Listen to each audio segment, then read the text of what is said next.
CD7. The next morning, Jai Lee appeared in the kitchen with reddened eyes, but she found no sympathy from Colleen. She had made them all a pot of tea to share, as she did each morning before they opened the cafe, and now she asked, "Why did you ever send the poor laddie away without telling him the truth, girl? Sure he must have thought you'd had your head turned by some other chap, so he must." "I'm spoiled for any man now," Jai Lee answered in a wobbly voice. "Why, I never heard such a lot of cod's wallop. What happened was none of your fault, and Boy would have understood that if you'd only told him so. Now that poor lad must think you don't love him at all, so he must," Colleen said angrily. Seeing how upset Jai Lee was becoming again, Flora glanced at Colleen imploringly. "Go gentle on her now. She only did what she thought was for the best." "Gentle indeed. Why, she needs her head examining to let a good man walk away from her like that." Colleen shook her head as she slammed 3 mugs onto the scrubbed table. But all the same, she did shut up, as they all took a seat. Although the atmosphere was so thick, Flora was sure she could have cut it with a knife. They drank their tea in silence, and as Jai Lee began to prepare the pans for frying bacon and sausages, Colleen and Flora went into the cafe to open up. Within minutes of turning the sign on the door, they were too busy to think of anything but serving the customers that flooded in. It was mid-morning by the time they had a lull, and the sink was piled high with dirty pots and pans. "I shall be able to buy this place in no time if trade continues as it is," Flora told them optimistically that evening as they sat together eating their supper. The till had been ringing all day, and now, at last, she was making a very healthy sum. They were opening an hour later each night now to cope with the factory women who called in to have their dishes filled on their way home from work, and it was proving to be very profitable indeed. Such a workload didn't give any of them much time for a social life, although that suited Flora, who preferred to keep her mind distracted. "I reckon I ought to be thinking of applying for some more workers to relieve the pair of you," she suggested. "And why would you be thinking of doing that?" Colleen raised her eyebrow. "So that you and Jai Lee could have a little more time to yourselves, of course." "I'm quite happy with things as they are, thank you very much," Colleen told her abruptly. "Though as Jai Lee gets a bit bigger, she might need to cut her hours down a little. Till then, let's just leave things as they are, shall we?" When Jai Lee nodded in agreement, Flora shrugged. If they were happy, then so was she, or at least as happy as she could be. More and more recently, her thoughts returned to home and her family, and Jamie, which was why she needed to be on the go all the time. While she was busy, she didn't have much time to think. It was only as she lay in bed each night before sleep claimed her that she cursed herself for a fool.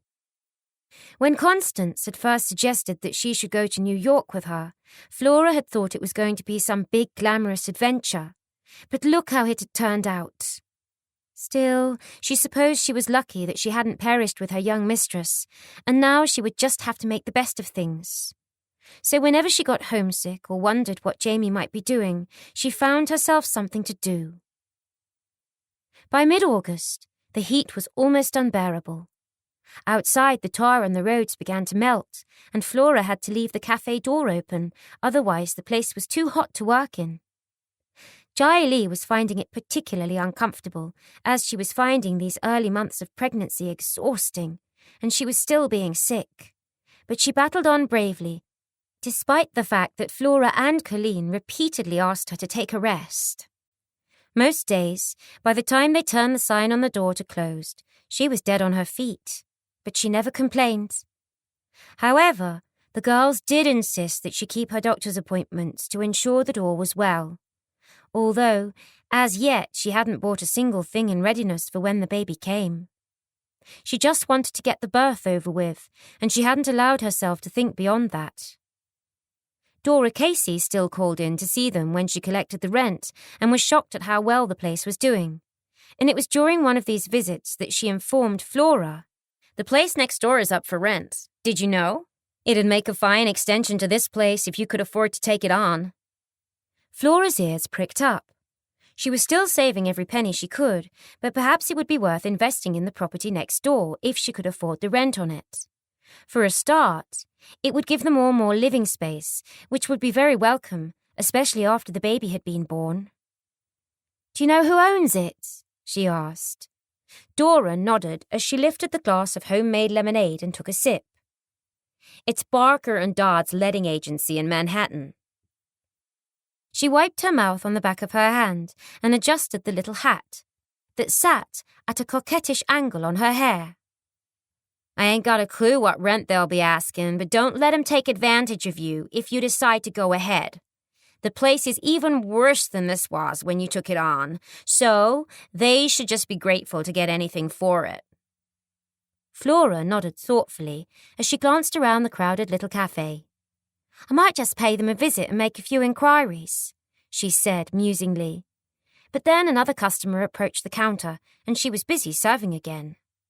"So what do you think of the idea?" she asked Colleen and Jai Lee that evening as they sat out in the backyard. They'd taken to eating their supper out there, as it was far too clammy to sit in the kitchen. Colleen pursed her lips. "I dare say it's worth a visit to the agents, but goodness knows what state it'll be in if the outside is anything to go by. All the windows are boarded up, so you can't even glimpse it inside it, and the paint's all but peeled away from the door." Even so, they all agreed it might be worth looking into. So, for the first time in months, the following day, during a lull in customers, Flora set off for Manhattan. It felt strange to be out in the busy streets again, and she kept glancing nervously about. The last thing she needed was to bump into Alex or Margaret, or worse still, Toby. She often wondered how he had reacted when she ran away without paying him the money he had demanded, and dreaded ever having to see him again. At last, she found the building she was looking for and stood for a moment studying the properties they had for rent in their window.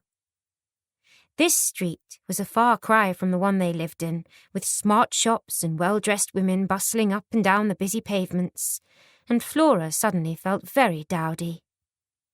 The properties in the window were all far beyond what she could afford, and there was no sign of the one she had come to inquire about. But then she supposed that now she was here she had nothing to lose. So, after taking a deep breath and smoothing down the smart skirt she had borrowed from Colleen, she entered the shop, setting the little bell above the door tinkling merrily. Chapter 28. "So how did you get on?" Colleen asked eagerly the second Flora set foot through the door. The cafe was already beginning to fill with the lunchtime customers, so Flora flashed a smile and hissed, "I'll tell you later." And with that, Colleen had to be content. It was mid-afternoon before the girls got a breather again, and as Jai Lee poured them all a cold drink and they took a well-earned 10-minute break, Flora told them, "The letting agent has trusted me with a key so that we can go round there and have a look inside this evening when we close. I've promised to get it back to him first thing in the morning. But I'll tell you now, I got the distinct impression that the property had been on his books for some time, and I have a feeling that the owner just wants shot of it, which is good news for us." Well, we'll see when we get inside, shall we?" Colleen said cautiously. From what she could see of the state of the outside, she dreaded to think what it might be like inside. Still, she supposed they had nothing to lose by taking a look, and they all could think of little else as they worked for the rest of the day.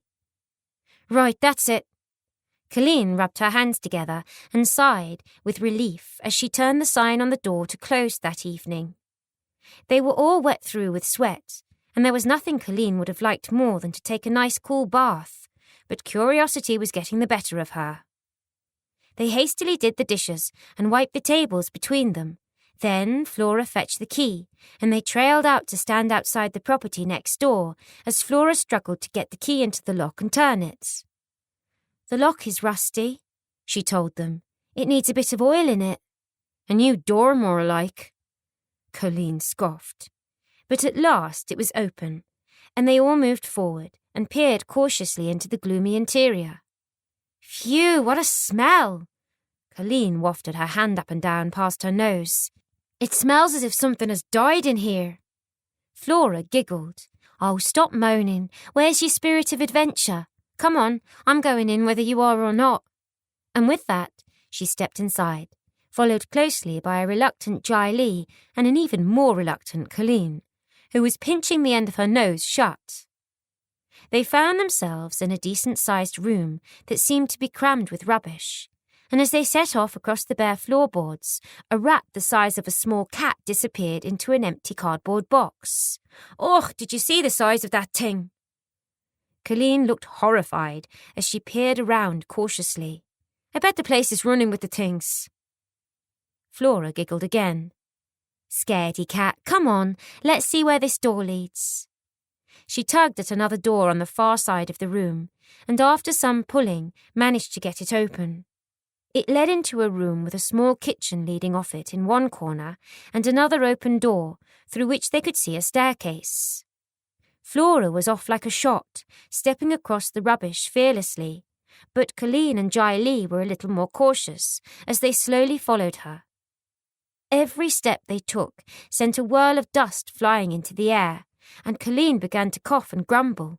"Sure you take your life in your hands venturing into this place, so you do," she muttered irritably as she battered a hanging cobweb out of the way. "Just be careful on them stairs now. They may be rotten," she warned. But by then, Flora was already at the top of them and peering into 3 good-sized bedrooms. "Why, this is a house," she declared with some surprise as Jai Li struggled up the narrow staircase to join her. "I'm not sure that it would be suitable for extending the cafe, but it would be a great place to live right next door. Just look at all the space we'd have." I suppose you're right," Colleen admitted as she screwed her nose up at the state of the place. "But to be sure, it would take some putting to rights." Flora nodded in agreement. "It would, but it wouldn't have to be done all at once, would it?" she answered. "I could always come round here on Sundays and start to clear it." "You could not!" Colleen was indignant. "Not on your own, at least. I could help you, and I've no doubt Jai Li will too when the baby's arrived." But on this, Flora was firm and she shook her head. "You two do too much as it is. If I take it on, then I'll get it ready to live in," she insisted. Colleen grinned at her. "We'll see," she said, tongue in cheek, and they all trooped back downstairs. Through the small kitchen they entered a little backyard with a rickety fence dividing it from the cafe next door. "That could come down for a start off and double the outside space," Colleen pointed out practically. She was getting a little more enthusiastic now. "And we could turn the outside toilet in the yard of the cafe into one for the customers' use. There's another one here, look, that we could use. Although it smells rank, so it does. I shan't be volunteering to clear that, that's for sure." They turned to Jai Li, who had said little up to then, to ask her opinion, and she shrugged. She never got animated about anything anymore, and sometimes both Flora and Colleen found it hard to remember how happy she had once been. Bai had never returned to the cafe since the day she had told him about the baby, and they both knew that she still pined for him, although she steadfastly maintained that she had done the right thing in not telling him the truth about the baby's conception. "It may very nice home when work done to it," she told them quietly, and they glanced at each other, wondering just what it would take to make Jai Li show any feelings whatsoever. They looked the property up and went back to the cafe discussing what would need to be done should Flora decide to take the place. The next morning, Flora made her way back to the letting agent, and Colleen waited impatiently for her return. "Well?" she asked when Flora entered the cafe again. She had been busily wiping down tables, but she stopped with the cloth in mid-air as she stared at Flora questioningly. "So?" Flora smiled shyly. "As I told you yesterday, I got the impression that they just wanted shot of the place, which put me in rather a good bargaining position." Colleen grinned. "To be sure, I doubt anyone else would be daft enough to take the place on," she commented. "The whole place needs gutting and redoing before it's fit to live in." "Quite, which is why I told them I wouldn't be prepared to rent it," Flora told her. "Instead, I've bought it." "You've done what?" Colleen's eyes almost popped out of her head. "I've bought it," Flora repeated with a grin. "Or should I say I've part bought it? They're letting it go for a ridiculously low price, so I've agreed to pay what I have up front and get the rest of them in 3 months' time. I should be able to manage it with what we're making in the cafe now. But what if you can't? Colleen queried worriedly. Flora shrugged. Then I'll have lost all my savings. Obviously, it won't be properly mine and signed over to me until I've paid for it in full, but I'm confident I can do it. Colleen looked concerned. But I thought you wanted to buy the cafe off Dora first. I did, and I still do, Flora agreed. But I'd be a fool to let next door go. Once I've paid for that, I shall start to save to buy this place next. Colleen shook her head. I dare say it's your decision, but I do hope you're not making a grave mistake, she said worriedly.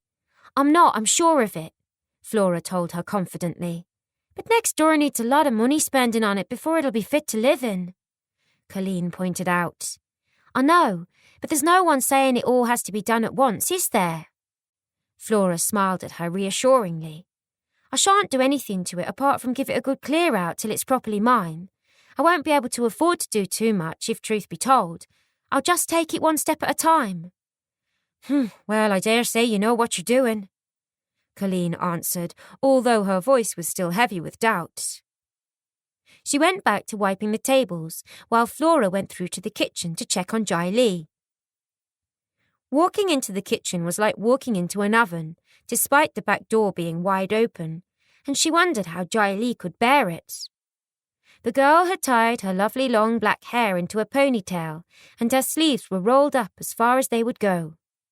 Flora told her what she had just told Colleen. You'll make it into a good home, Jai Lee said simply. She had every faith in Flora, and blessed the day she had met her. Goodness knew what might have happened to her if she hadn't. Today, she was once more wet through with sweat, but as always, she didn't grumble as she prepared the meals for lunchtime. I shall help you, she told her, but Flora shook her head. No, you won't. I appreciate the offer, but you're already doing too much as it is. I think you should start to have a rest in the afternoons now. I don't like the way your ankles are swelling. You should be keeping off your feet a bit more now. Jai Lee shook her head.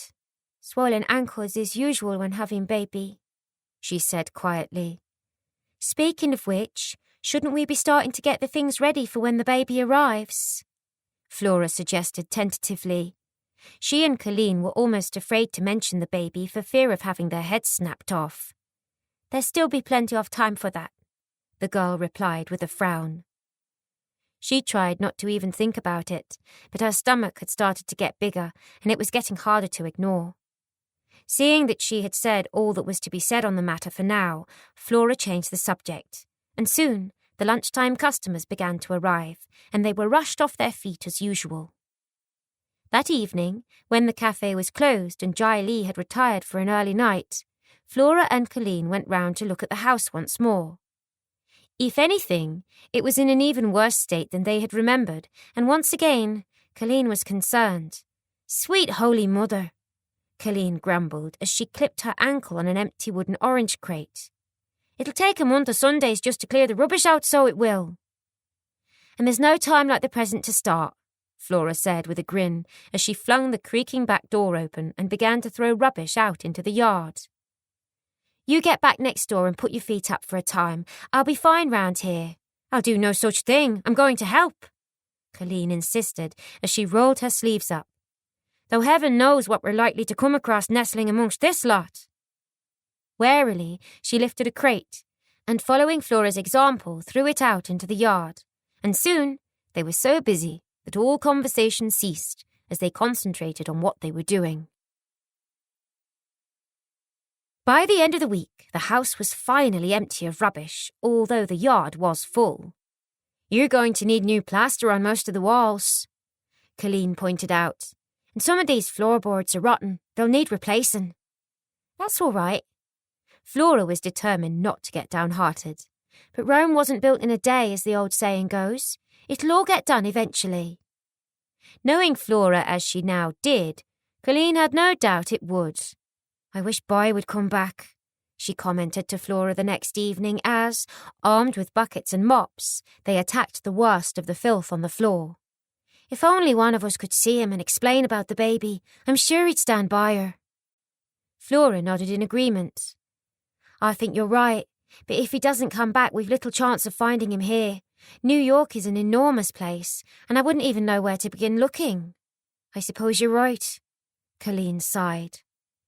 She was still seeing her Will every Sunday and was smitten with him. In fact, she knew deep down that she loved him now, although she wasn't sure how he felt about her. Oh, he was attentive and kind, admittedly, but she always felt that there was something he was holding back from her. Whenever she questioned him about his family or his past, he closed up like a clam or hastily changed the subject, and she wasn't even sure what part of London he had come from.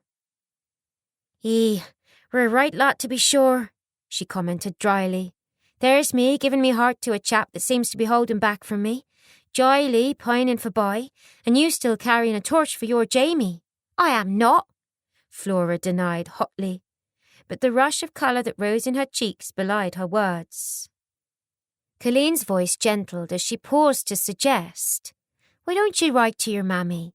Sure, you've been saying you were going to for months now. What harm could it do? She will know you survived the Titanic by now, and whatever you've done since, I'm willing to bet she'll be thrilled to hear from you. It wouldn't hurt to write to your Jamie neither. I bet he'd love to hear from you too." Flora chewed on her lips thoughtfully for a moment before admitting, "I suppose you're right. I owe her that at least. Though whether she'll bother to reply is another thing. But I'm not so sure about writing to Jamie. He might have found someone else by now." Flora's answer told Colleen all she needed to know. Flora still loved him. "Well, you won't know unless you try, will you?" "True, but then I could say this is the pot calling the kettle black." Colleen scowled. "And just what is that supposed to mean?" "Just that you mope about worrying about how your mother and brothers and sisters are coping, but you don't try to find out. I know you daren't write home because of your father finding the letter, but surely there's someone back in Ireland who you could trust to pass a letter on to her." Colleen thought about it for a minute before slowly nodding.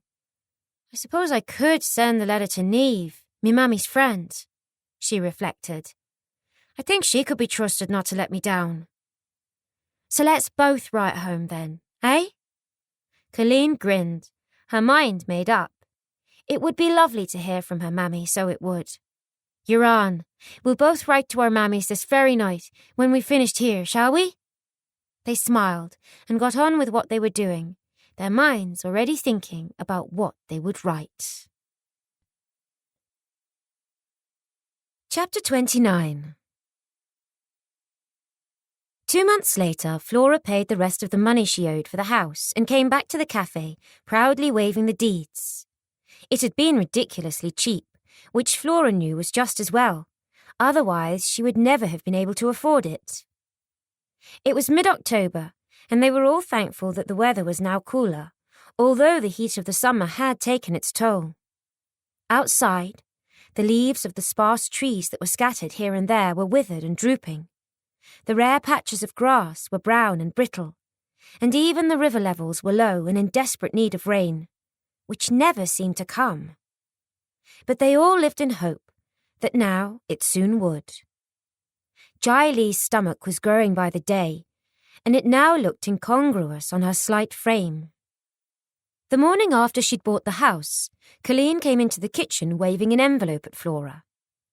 "This came for you, and it's got an English postcode," she told her excitedly. The second Flora took it from her and looked at the handwriting, her heart began to beat with joy. "It's from my ma." Her eyes were shining as she looked at Colleen, but the cafe was beginning to get busy, so there was no time to read it right away. Instead, she quickly put her apron on and pushed the letter safely into the pocket. She would open it just as soon as the lunchtime rush was over, and she could hardly wait. At last, by mid-afternoon, the stream of customers slowed down, and Flora eagerly took the letter from her pocket and began to read it. "My dear Flora, you cannot even begin to imagine the heartache we have suffered since you left.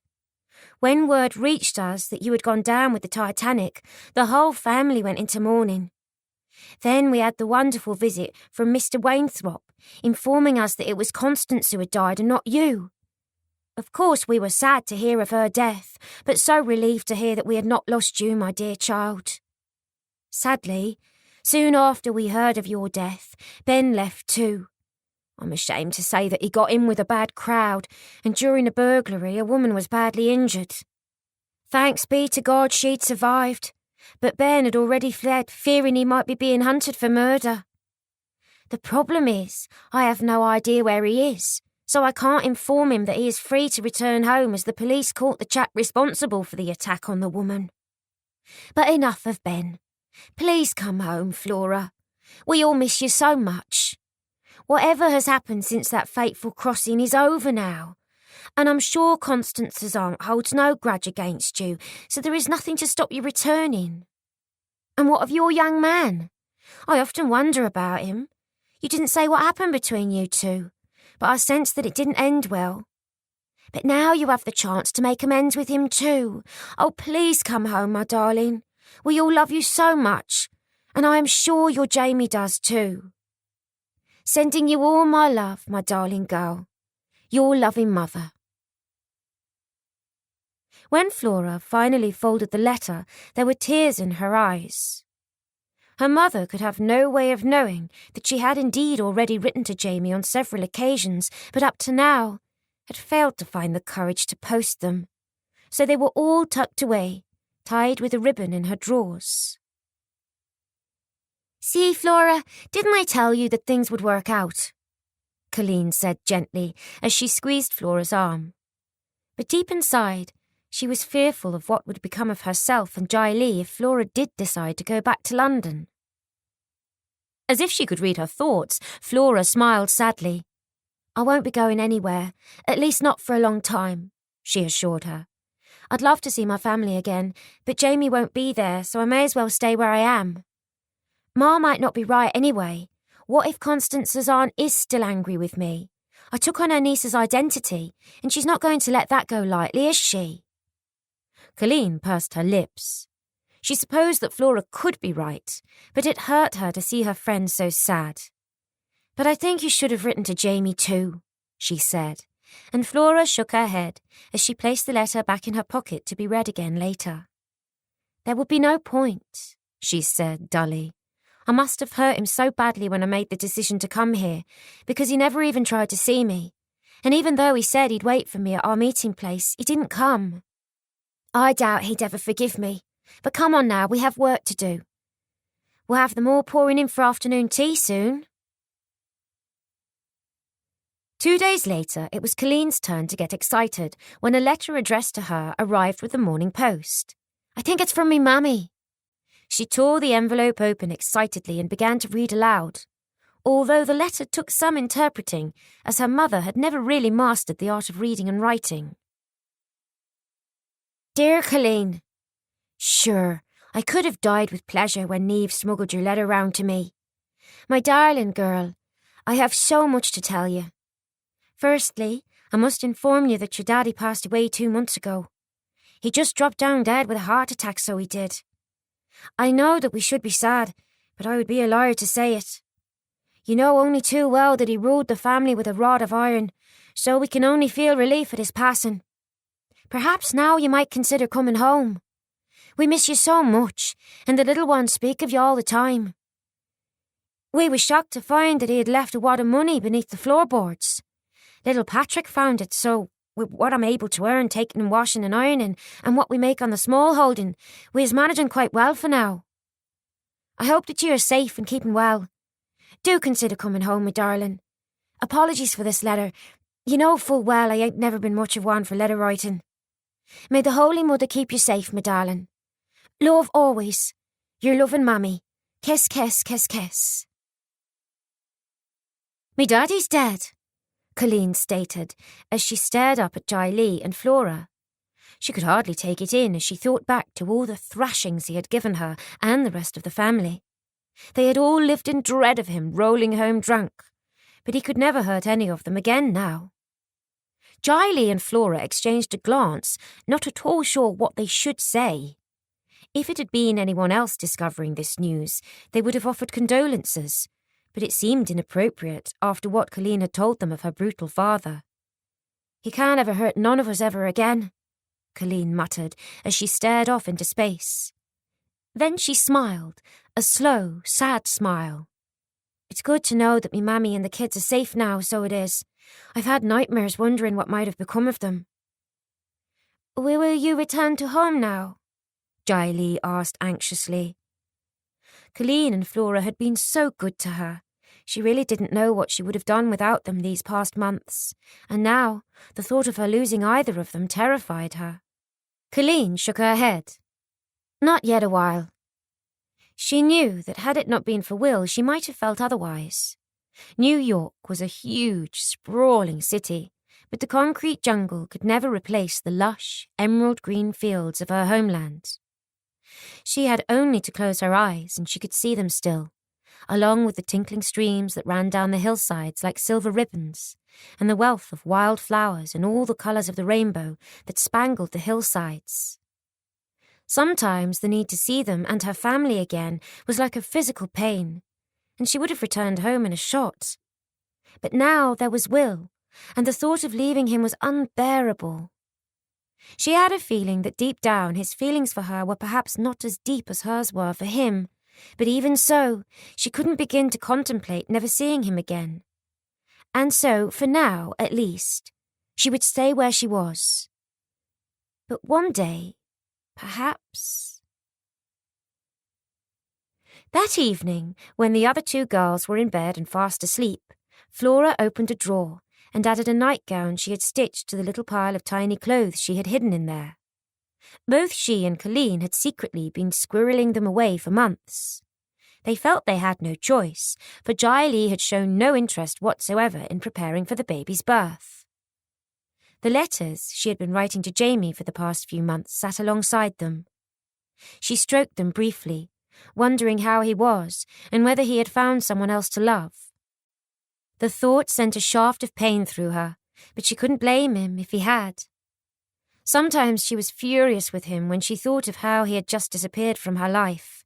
Then, at others, she remembered the look of pain on his face when she told him about leaving for America. She wished with all her heart he could see her now, with her own business and a property. Would he be proud of her? Would he forgive her? A lone tear slid down her cheek and she wiped it away angrily. She'd made her bed and she must lie in it. She had no one to blame but herself for her heartbreak. Sniffing, she sat down at the desk. Although she knew she would never send it, writing letters to Jamie made her feel close to him, and right now, she really needed to talk to him. The responsibility she had taken on in buying the house weighed heavily on her, and she worried about how they would cope when Jai had her baby. And what if Colleen succumbed to her homesickness and returned home now that her father was dead? Sometimes she felt as if she was carrying the weight of the world on her shoulders. My dearest Jamie, how can I even begin to tell you how much I love and miss you? Jai is growing bigger by the day, and I'm beginning to feel nervous about the impending birth now. She is so tiny that I can't help but worry. Colleen and I are trying to get her to rest more now, and because we are so busy from when we open the cafe until we close, I have been thinking of taking on extra help to take her place. I can only hope that the right person will show up eventually. What are you doing now, I wonder? Are you still in London, or did you go back to the Midlands to be with your family? I so miss the talks we used to have and think of you every day. I think Colleen is unsettled too. She is back in touch with her mother and her family in Ireland, and I have a feeling that she would go home on the next boat if it weren't for Will, the young man I told you about in my last letter. I have an idea she still might if things don't work out between them, and then I will really struggle on my own. If only you were here to give me advice. I have Jai and Colleen, who I love dearly, but no one can replace you, my love. One day, I shall find the courage to post all the letters I have written to you since we have been apart, and then you'll see how much I have regretted leaving you. My only consolation is that from morning until night I am so busy that I don't have time to think of you during the day. It is at night that I cry into my pillow and pray that wherever you are and whatever you are doing, you are happy and safe. With all my love, Flora. Kiss, kiss, kiss, kiss, kiss, kiss, kiss. They were in the middle of what they now called the mad hour rush at lunchtime the next day, when suddenly there was a loud clatter in the kitchen, and both Colleen and Flora dropped what they were doing to run and see what had happened. They found Jai Lee sprawled on the floor, lying amidst a mess of salad from the large bowl she had been carrying when she fell. So sorry, I slipped," she gasped as she tried to get up. Colleen and Flora each took one of her arms, and on the count of 3 gently lifted her and sat her down at the table. She seemed shaken, but thankfully unhurt, they noted, with sighs of relief. "I'll be all right in a minute," Jai Lee insisted. But now Flora put her foot down. "Oh, no, you won't." She waggled her finger sternly in Jai Lee's face. "This is a sign that you're doing too much, young lady. So you're going to go upstairs and lie down for a while, even if I have to carry you up there myself." "But I no need lie down," Jai Lee argued. She knew how hard it would be for them to manage with just the 2 of them. "Excuse me, me dears, but can I help in any way?" All eyes turned to the kitchen door. A woman who looked to be about 60 years old was standing there. She was short and round, with grey hair, on which was perched a hat sporting a display of peacock feathers. Her periwinkle blue eyes sparkled with warmth and kindness, and Flora immediately warmed to her, although how she could help, she wasn't sure. "Hattie Lomax is the name," she introduced herself, "and I repeat, can I help?" "Not unless you know how to cook curry and bake bread," Colleen replied gloomily, keeping her arm tight about Jai Lee's shoulders. "Our friend here has had a tumble and we still have to prepare the meals for the evening customers." "Then I'm your woman," Hattie told them, with a grin that made her kindly face look years younger. "Now, pass me an apron and tell me what you want doing. I've been looking for a job as it happens, but your friend here has saved me the hassle." Flora and Colleen glanced at each other, and as Colleen gave an imperceptible shrug, Hattie rolled up her sleeves. What did they have to lose, after all? And the woman did look very clean and respectable. In fact, she was like the answer to a prayer. "But we haven't discussed hours, wages, or anything yet," Flora blustered. The woman chuckled. "That can be done later, my dear. For now, I think it's more important we feed those customers out there, don't you?" Seeing the sense in what she said, Flora hurried back out to the cafe and left Hattie to it. Jai Lee could advise her if she needed it. For some reason, though, Flora wouldn't be at all surprised if the woman could manage perfectly well without her. She grinned to herself. It was as if someone had sent them a fairy godmother, just when they needed one most. Chapter 30. It was a long day, and when they finally closed, Colleen hurried into the kitchen to make them all a well-deserved pot of tea. She found Hattie up to her elbows in soapsuds washing the dirty pots, and couldn't help but be impressed. After her fall, Jai Lee had stayed downstairs for a time until she was sure that Hattie knew what she had to do, before going upstairs to rest. And since then, Hattie had done a sterling job of keeping the meals supplied and the kitchen running smoothly. The large table that dominated the room was scrubbed clean, and the floor had been mopped too. "You've done really well, seeing as you were thrown in at the deep end, so you have," Colleen told her approvingly, and the woman gave her a warm smile. "That's sometimes the best way," she answered. Flora joined them and stared round at the tidy kitchen, impressed. "Thank you so much for stepping in to help, Hattie," she told the woman. "But do stop for a drink now. You've been on your feet ever since you got here, and you must be tired.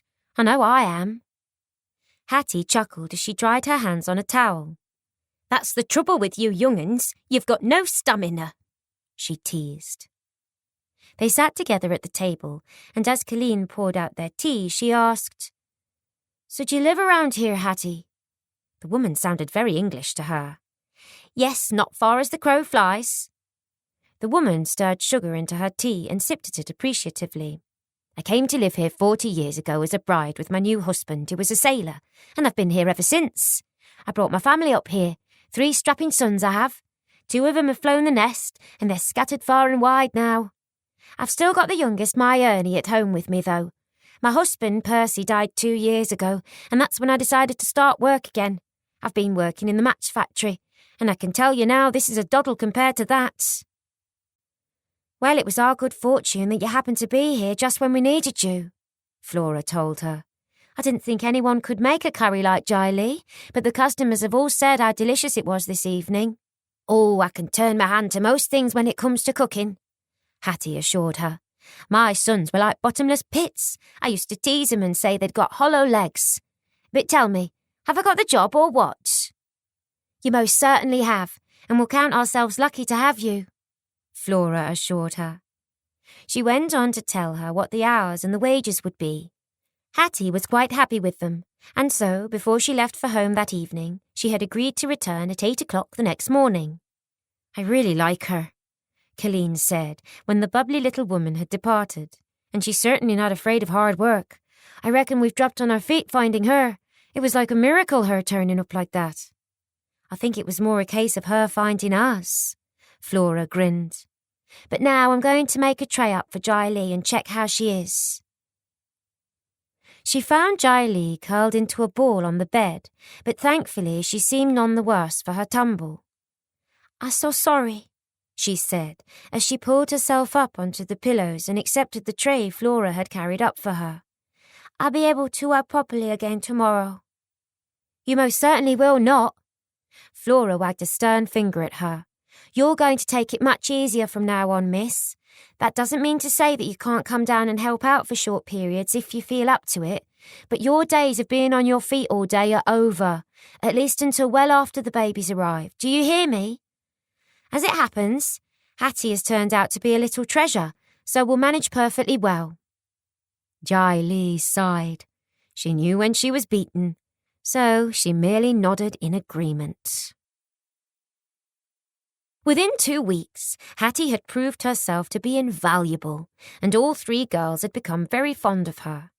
She didn't seem to find it strange that 3 young women were running the place and didn't pry at all, for which they were all grateful. Hattie had taken a particular liking to Jiley and fussed over her like a mother hen, insisting that she ate well, which neither Flora nor Colleen had been able to do. You're feeding that baby as well as yourself now, she would tell Jiley as she tempted her with tasty titbits, and surprisingly, Jiley did as she was told. One evening, as Flora was helping her with the washing up, she told her about the house next door that she had bought. Of course, it's going to be a long time before it's fit to be lived in, Flora confided. Me and Colleen have scrubbed every inch of it from top to bottom, but there are jobs that need doing that are beyond us, such as plastering and replacing the floorboards, and I can't afford to get tradesmen in just yet. I was hoping to have it ready for when Jiley has the baby, but I can't see it happening now. Then why don't you let me get my Ernie round to take a look at it for you? He can turn his hand to most things, and I know he'd be a lot cheaper than bringing in tradesmen. He could only work at weekends when he wasn't busy at his regular job, though. Oh, would you? That would be so helpful. I'd be grateful for any little help he can give me. So, the following evening, as they were all preparing the cafe for breakfast the next morning, Ernie arrived. He was in his mid-20s and looked very much like his mother, with twinkling blue eyes, dark curly hair, and a jolly smile, although, unlike his mother, he spoke with a broad New York accent. Both Colleen and Flora took to him immediately, and they wondered why some young lady hadn't snapped him up. Flora fetched the key to the house next door. Then she, Ernie and Hattie went round there. Now that they had emptied all the rubbish out of it and given it a thorough clean, it looked better already. Say, this ain't too bad at all, Ernie assured her as he prodded the walls. I can soon patch up the walls where the plaster's come off, and replacing the floorboards shouldn't take too much doing. Really? Flora gave a sigh of relief. Buying the place had taken almost every penny of the money she had managed to save, and while she was still paying the rent on the cafe, she couldn't afford to spend a lot on it. I tell you what I'll do, he said. A lot of the stuff I need to be delivered, and me and the guys will come round on Saturday to make a start on it. How does that sound? It sounds wonderful, Flora said tentatively with a grateful smile. But how much is all this going to cost? Hey, don't worry. he told her airily. "Me and the guys will work for next to nothing, so long as you feed us. And the stuff we'll need to do it will be real cheap, I promise. I've a buddy in the building trade who'll let me have whatever I need cut price." Flora looked perplexed. "But why would you do all that for us?" He grinned. "'Cause my mom loves working with you, and you're good to her." "Then all I can say is thank you very much indeed," Flora said. Over the next few days, bags of sand, cement, plaster, floorboards, and everything else they might need were delivered, and as promised, Ernie and his two friends Jimmy and Sam turned up bright and early on Saturday morning to start work. They could hear them banging and hammering through the wall of the cafe all day, and the girls could hardly wait to see the end results. By Sunday evening, every inch of plaster throughout the house that needed replacing had been done. "We'll get those floorboards done next weekend," Ernie told them, as he tucked into a dish of Jai Lee's curry. She was still spending a couple of hours a day in the kitchen to help Hattie out, and looked much better now that she wasn't on her feet so much, although her belly was starting to look enormous. "Then we'll fix up the windows and doors if you get some paint. You'll be surprised how different they'll look when they're done." "Thank you all so much," Flora told him and his friends. A mere thank you seemed so inadequate for all they'd done, but they seemed happy enough with the arrangements. "Ernie is such a lovely chap," Flora commented to Hattie when they had gone. "I'm shocked some young woman hasn't snapped him up by now." Hattie's face clouded. "As it happens, he did have a young lady, and they were due to be married. Childhood sweethearts they were. She was a nanny to the child of a posh family in Manhattan. They all went on holiday to London earlier in the year, so they took her with them. But they were aboard the Titanic on the return voyage and none of them survived. Between you and me, I don't know how our Ernie got through it. He was heartbroken. He loved the bones of that girl, but there you are. These things happen." Flora's heart started to pound, and beads of sweat stood out on her forehead, but she didn't tell Hattie that she too had been aboard the ship. It was one of the things she was coming to love about Hattie. She never pried into any of their pasts, and as yet, none of them had confided in her. "All I can say is he's been a star," Flora told her sincerely, "and we all appreciate so much what he and his friends are doing for us." "To tell the truth, I think he's glad of something to keep him occupied," Hattie said sadly. "Since he lost his girl, he's never still for a minute apart from when he's sleeping. I think he likes to keep himself occupied so we don't have too much time to dwell on things. But there you are. Folks deal with grief in their own way, I dare say. Bless him. He might put on a brave face, but I reckon there ain't a minute goes by when he don't still think of her." Flora sighed.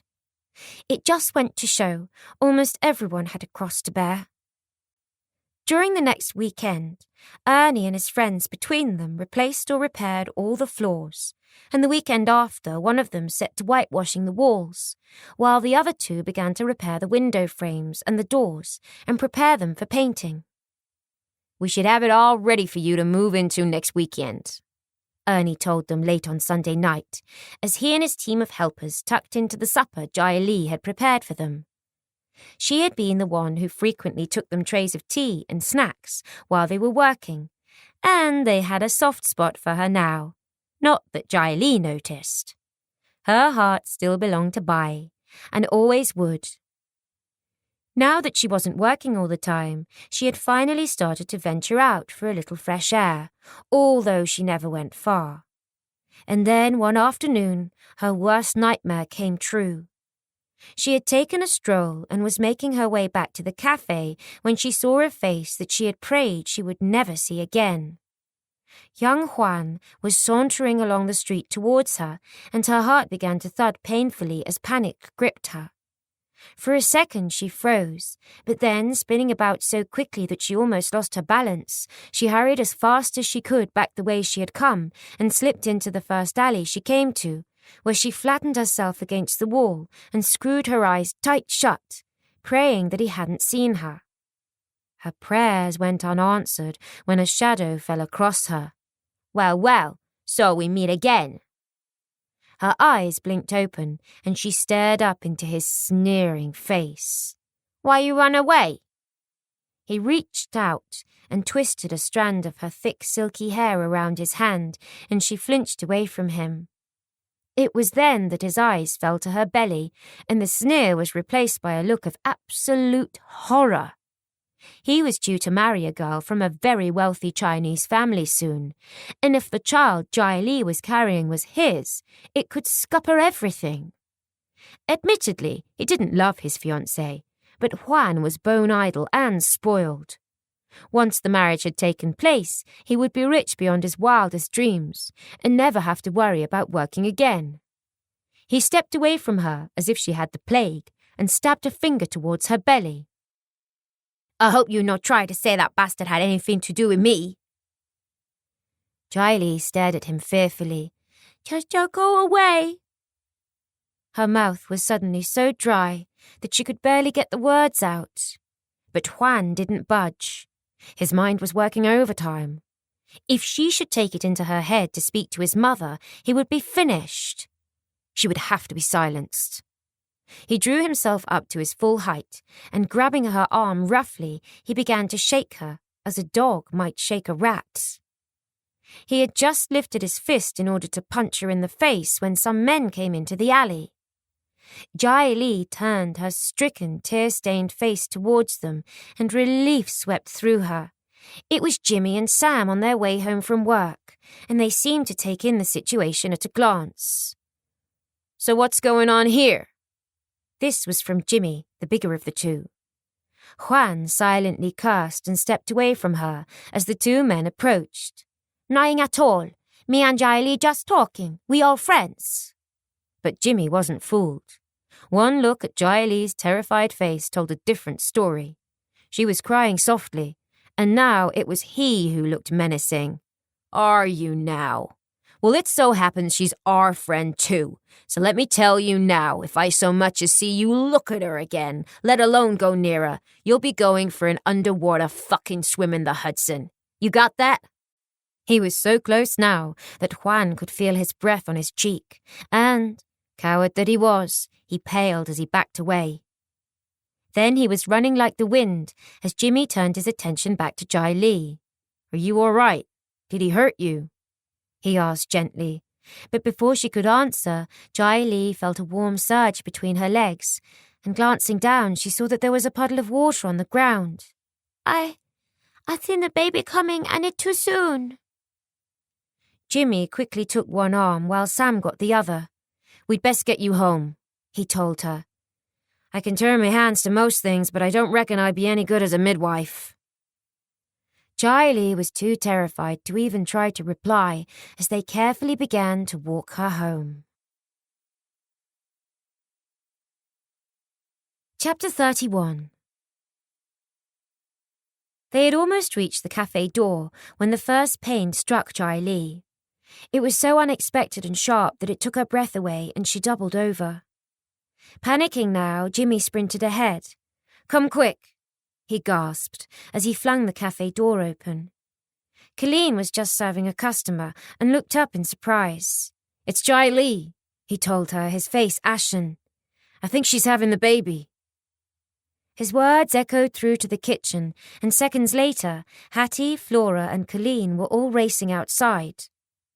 Jai Li and Sam were almost at the door by then, and Hattie took control of the situation immediately. "Get her straight upstairs," she barked at Jimmy. "And you, Colleen, go and put some water on to boil. We'll need lots of it and towels." Then her voice gentled as she helped Jai Li inside, saying, "Now don't worry, dearie, everything will be fine." "Shall I run for a doctor?" Jimmy asked, as nervous as a father-to-be. "Let me have a look at her and see how far on she is first," Hattie answered. "First babies usually take their time, so she'll probably be hours yet." All the time she was talking, she was leading Jai Li amongst the tables where customers were staring curiously. "I'm going to close the cafe as soon as the last customer is gone, then I'll be able to help you," Flora promised. "Meanwhile, Colleen will make sure you have everything you need." Jimmy and Sam hung about in case they were needed, and Sam told Colleen what had happened. "We found her trapped in an alley with a Chinese chap shoving her about. She seemed terrified, and the Lord knows what he might have done to her if we hadn't happened by. I reckon it must be the shock of that started the baby coming." He was nervously puffing away on a cigarette as he spoke, and Colleen's temper flared. "I wouldn't mind betting it was Juan, the chap that raped her and got her into this situation," she ground out as she placed a large kettle of water on the range to boil. "Raped her?" Both Jimmy and Sam looked horrified. Colleen nodded. "Yes, he was the son of the owner of the laundry where we all worked at the time. He was always harassing one or other of the girls, but his mother could see no wrong in him. After he'd raped Joy Lee, his mother sacked her, so me and Flora left too, and then we all came here. It would have been useless complaining to his mother. She would never have believed he was capable of doing any wrong." Jimmy and Sam exchanged a sly glance. "Tell us where this laundry is. I reckon it's time we had a nice little chat with this guy. He needs teaching a lesson or two," Sam said quietly. "Oh, please, don't go doing anything that will get you into trouble," Colleen beseeched. Sam winked at her. "Don't worry about us. Just tell us where we might find him." Colleen reluctantly gave them directions, and after a brief low-voiced exchange, the two men hurried out of the door, leaving her staring anxiously after them. But for now, she needed to concentrate on helping Joy Lee. "How is she?"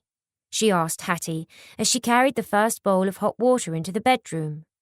Hattie frowned. "Let's just say this baby is impatient to put in an appearance." "But it's far too early," Colleen fretted.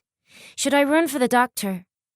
"There won't be no time for that," Hattie said gravely as she rolled her sleeves up and washed her hands in the water.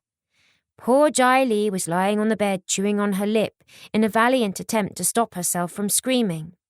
"Thankfully, I've delivered dozens of babies in my time, so hopefully all will be well." Colleen let out a breath of relief. She dreaded to think what would have happened if Hattie hadn't been there. Flora came scurrying in then, having seen the last of the customers out of the cafe. Colleen quickly told her what had brought on the premature birth, and Flora scowled.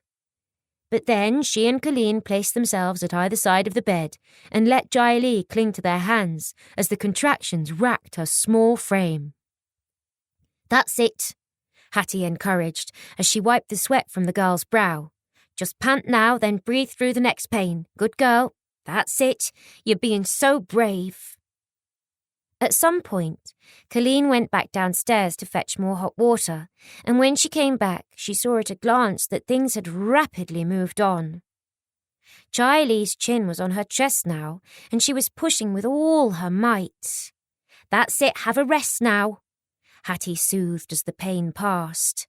"And when the next pain comes, don't push until I tell you."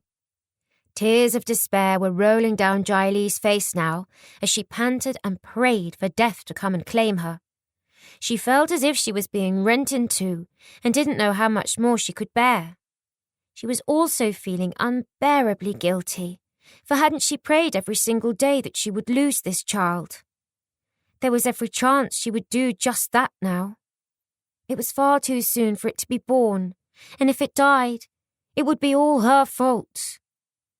She had never wanted it, yet now that she knew it might die, she finally realized that it wasn't the baby's fault. The poor little soul had never asked to be born. All the fault lay with its father, but she had no chance to dwell on these thoughts, for as another contraction built, Joy Lee could hold back the screams no longer, and her anguished cries echoed around the little bedroom.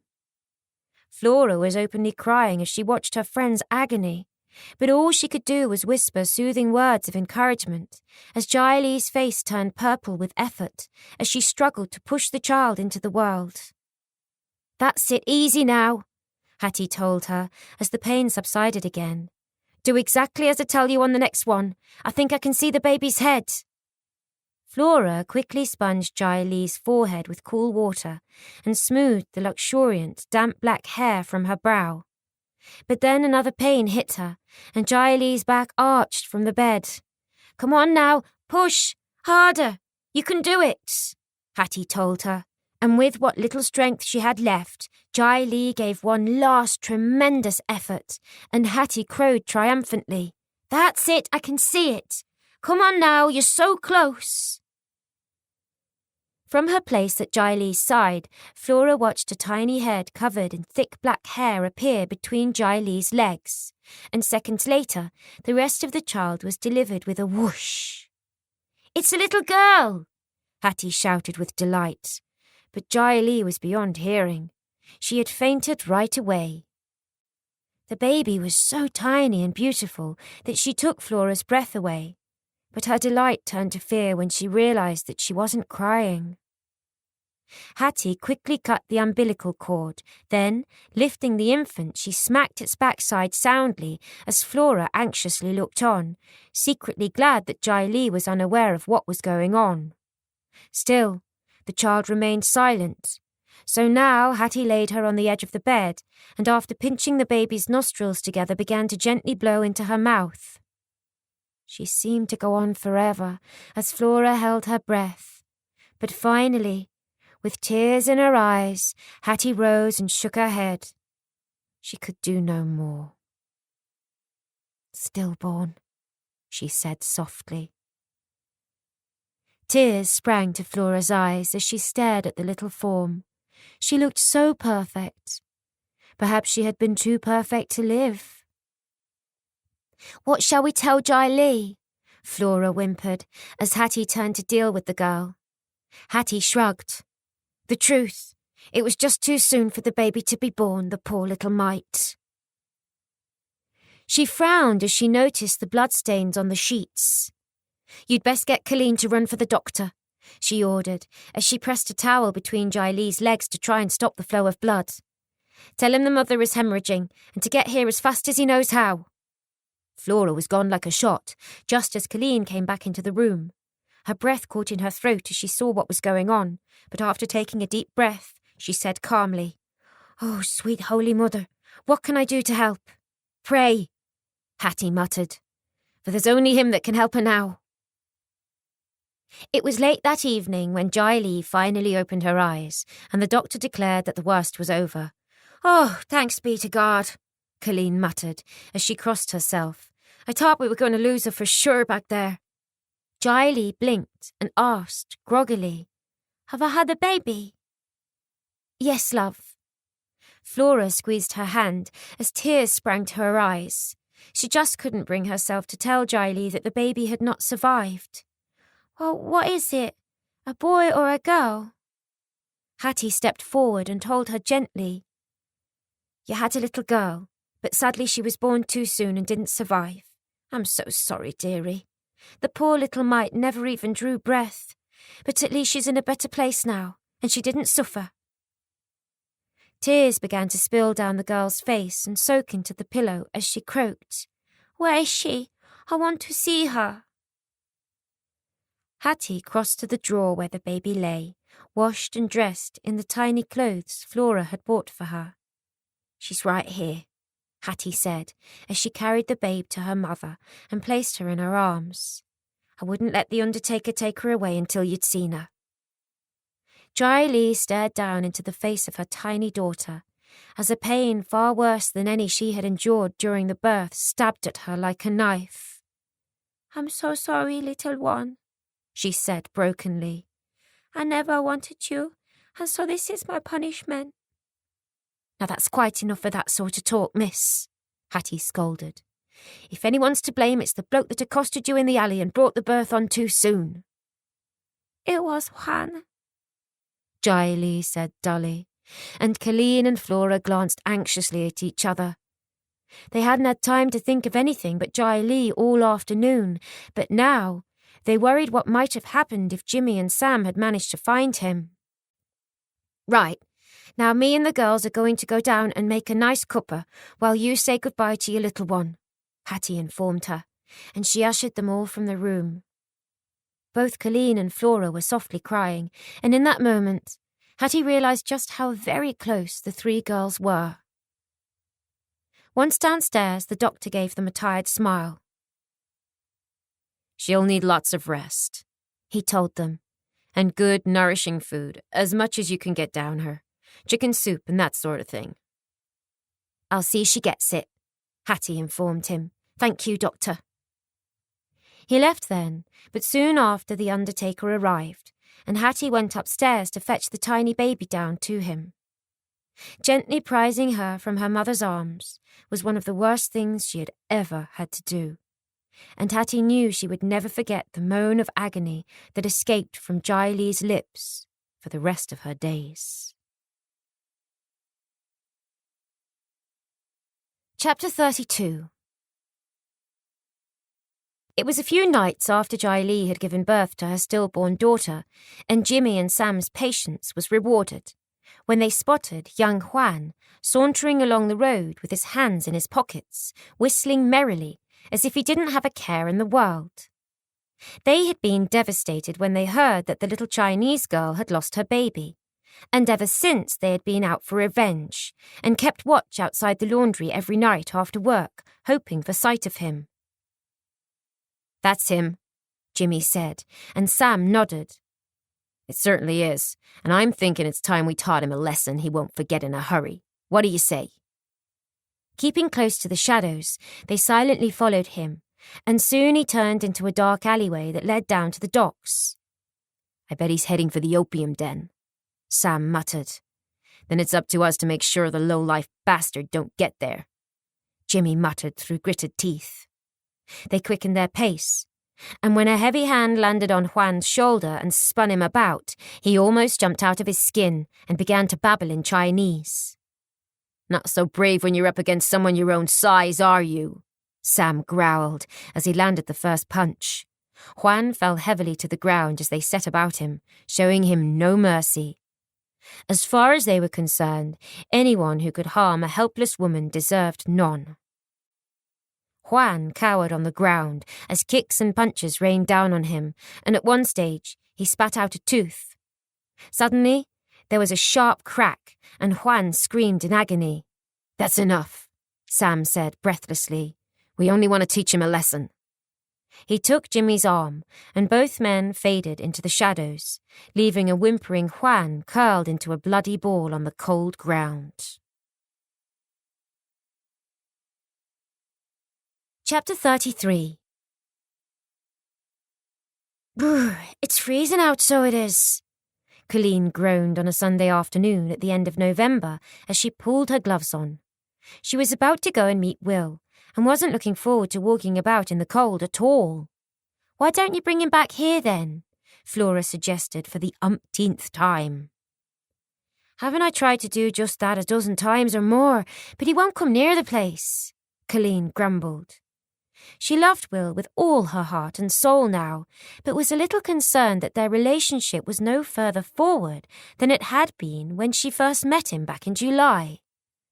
She had told him from the start that she worked in a cafe with her two friends and all about her family back in Ireland, but as yet he had still not told her anything about his own background whatsoever, which she was beginning to find a little worrying. Could it be that he was hiding something from her? She wondered. Jai Li was still recovering from the birth of her baby, although at last she was growing a little stronger and appeared to be on the road to recovery. The doctor had told them that it would take some time because of all the blood she had lost, and 10 days on, Jai Li was still spending most of her time in bed. Hattie had turned out to be a godsend to all of them, and had helped to nurse Jai Li through the first terrible days, as well as still doing the lion's share of the cooking in the cafe. On top of that, she had been helping Flora get the house next door ready to move into. Flora had bought some material, which Hattie had sewn into curtains, and they looked grand hanging at the newly painted windows. Ernie, Jimmy and Sam had done them proud, and Flora couldn't wait to move in there. End of CD 7. CD 8. "I wouldn't be surprised if it didn't snow soon," Hattie grumbled once Colleen had gone to meet Will. She'd taken to going round and relaxing with them on a Sunday. As she pointed out to Flora, it was better than being in her own place all alone if Ernie had gone out, and Jai Li was always glad of her company. She had become almost like a second mother to all of them now. While Hattie and Flora sat contentedly sewing cushion covers for the chairs with the material that was left over from the curtains, Jai Li slipped into a doze. She's looking a bit better now, isn't she? Flora commented, glancing at her sleeping friend. Hattie nodded in agreement. She is so, but she's still got a long way to go, I fear. Flora gave her a sly little look before lowering her voice and saying, None of the lads would tell us exactly what Sam and Jimmy did to Juan. Did Ernie say anything to you about it? Hattie sniffed before saying in a low voice, Let's just say Jimmy and Sam don't think he'll be so keen to go about bullying innocent girls in the future. He got what was coming to him, and that's all you need to know.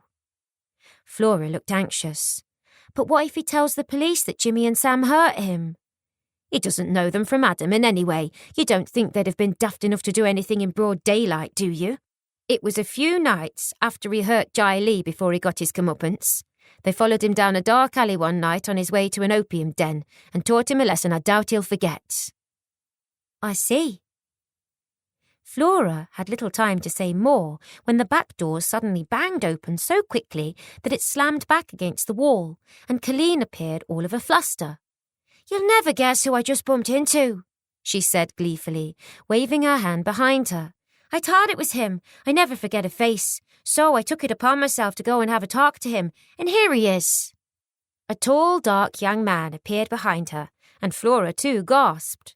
She hadn't forgotten him either, even though they had only ever met the once.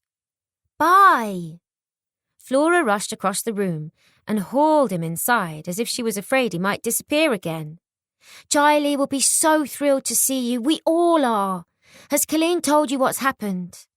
She'd tell me everything, he answered regretfully. But why Jai Lee not tell me when I come see her before? I don't know. We told her after you'd gone that she should have been honest with you. But anyway, she'll be awake soon. In fact, I'll go and wake her right now. I know she'd want me to. You can sit down here with her then, and you can have a good talk. We can all go and sit upstairs so you can have some privacy. Not me. I'm late for Will, Colleen said with a twinkle in her eye. And then she was off again. She'd done her good deed for the day. Flora, meantime, shot away up the stairs and appeared a few minutes later with Jai Lee, who was looking very nervous. Flora beckoned to Hattie, and they discreetly left the room, as Bai took a seat next to Jai Lee and gently took her hand. Who is that? Hattie whispered, as Flora led her upstairs to the little sitting room there. It's Jai Lee's young man, or at least he was. Flora quickly told her all about why Jai Lee had come to New York. She knew that she could trust her now, and when she'd finished the story, Hattie nodded. Let's hope it all works out for him this time then, eh? Did you see the way the lad looked at her? He still loves her. It was written all across his face. With broad smiles on their faces, they were only too happy to make themselves scarce. It was time to give the two lovebirds downstairs some privacy. Although Colleen was a little late, she found Will standing on the dock where they always met, patiently waiting for her. His hands were blue with cold, and his nose was glowing red as she hurried up to him full of apologies. I'm so sorry I'm late, she gushed breathlessly, but something wonderful has happened, so it has. I was on my way to meet you when I bumped straight into Bai. He's Jai Lee's, one of my friends' young man, or at least he was. She hurried on to tell him all that had gone on, and when she was done, he shook his head. Do you know that's the first time you've ever mentioned either of your friends' names? You've talked about your family at home and why you left, but you never told me anything about either of the girls you live with. I didn't know one of them was Chinese. Or are they both Chinese? Colleen shook her head as she linked her arm through his, and they began to amble along, trying to find somewhere they could get out of the wind. Not at all. The other one comes from England, and you could have met them by now had you taken up their invitation to come to tea. Colleen had always been very discreet about both Jai Lee and Flora because she knew they both wanted as few people as possible to know their whereabouts. Anyway, let's just hope that Jai Lee and Bai can sort themselves out. She quickly drew him away from making any more inquiries about Flora. I told her from the start she should have been straight with them, so I did. I mean, if she'd only been honest and told him the way the baby had come about, I've no doubt he'd have stood by her, even if the poor little soul had lived. It's terrible sad, to be sure." Will nodded in agreement. It was a sad story, the sort his mother would have read about in one of the romance books she had been so fond of. He could only hope that Jai Li and Bai would find their happy ending now. He felt sad then as he peeped at Colleen out of the corner of his eye. The wind was whipping her glorious red hair into a tangle of curls, and with her sparkling emerald eyes and her cheeks rosy, he knew that he could never love another girl as he loved her. But what future lay ahead for them? How could he stay with her when he was nursing such a dark secret? And yet, on the other hand, how could he even bring himself to leave her? "Look, there's a tea shop open. Shall we go in out of the cold?" Colleen's words brought his thoughts sharply back to the present, and squeezing her hand, he led her inside. It was there that she dropped her bombshell as she sat spooning sugar into the coffee he had bought for her and staring thoughtfully off into space. "I've been thinking," she licked her lips, obviously nervous, "that in the not-too-distant future, I might go home to me mammy in Ireland." He was so shocked that he choked, causing some of the coffee from the cup he had been raising to his lips to slop all over the table. "You've been thinking what?" A guilty flush stained her cheeks. "Well, the thing is, me mammy will find it hard to cope now me daddy has passed, so she will. Me little brothers will do what they can, but I've no doubts the main of the work will fall on her shoulders. And now me friends are doing okay in the cafe and they have Hattie to help him. I could be a tremendous help to her." She stared at him, silently willing him to tell her that he loved her and would come with her. But all he did was stare down at the coffee stains spreading across the table. "I see," he said eventually, and disappointment spread through her veins like iced water as she was forced to admit to herself that perhaps she had been right. He wasn't as committed to her as she was to him. Yet still she clung to the hope that he might just be waiting for her to ask him. So, taking a deep breath, she went on tentatively. "The ideal solution would be for me to take a good strapping husband home with me, who could do some of the heavier jobs on the small holding." When he continued to simply stare at the table, she knew that all was lost, and she felt as if her heart was breaking. "Anyway," she forced herself to go on, "it's been nice knowing you, but if I'm to be leaving for Ireland soon, there's no point in us meeting again, is there?" "I suppose not." She was confused as he looked up, and she saw what she thought was pain in his eyes. But then her pride kicked in, and she slowly rose. "Goodbye then, Will. Have a good life. I shall think of you often." And with that, she walked out of the tea shop without once looking back, so she didn't see the tears on his cheeks as the door closed behind her. Chapter 34. As Colleen entered the kitchen shortly afterwards, she found Bai and Jai Li sitting together at the kitchen table, with their hands clasped, deep in conversation. They were so absorbed in each other that they didn't even notice her entrance as they jabbered away in their own language. Colleen smiled ruefully as she hurried on tiptoe towards the stairs. It seemed ironic that Jai Li's future was about to improve while her own dreams had just fallen apart. But she was happy for her all the same. After the hell she'd been put through over the last few months, no one deserved happiness more than Jai Li. "Why, whatever is wrong, dear?" Hattie asked, when Colleen entered the little upstairs sitting room a short time later. The girl's eyes were red, and she looked as if she had the weight of the world on her shoulders. Colleen sniffed and shook her head. "Let's just say I forced Will's hand to see what his intentions towards me were, and it didn't work out as I hoped, so I finished it." Flora frowned. She knew how much Colleen thought of Will and realised that she must be hurting. "I'm so sorry," she said inadequately, but what more could she say?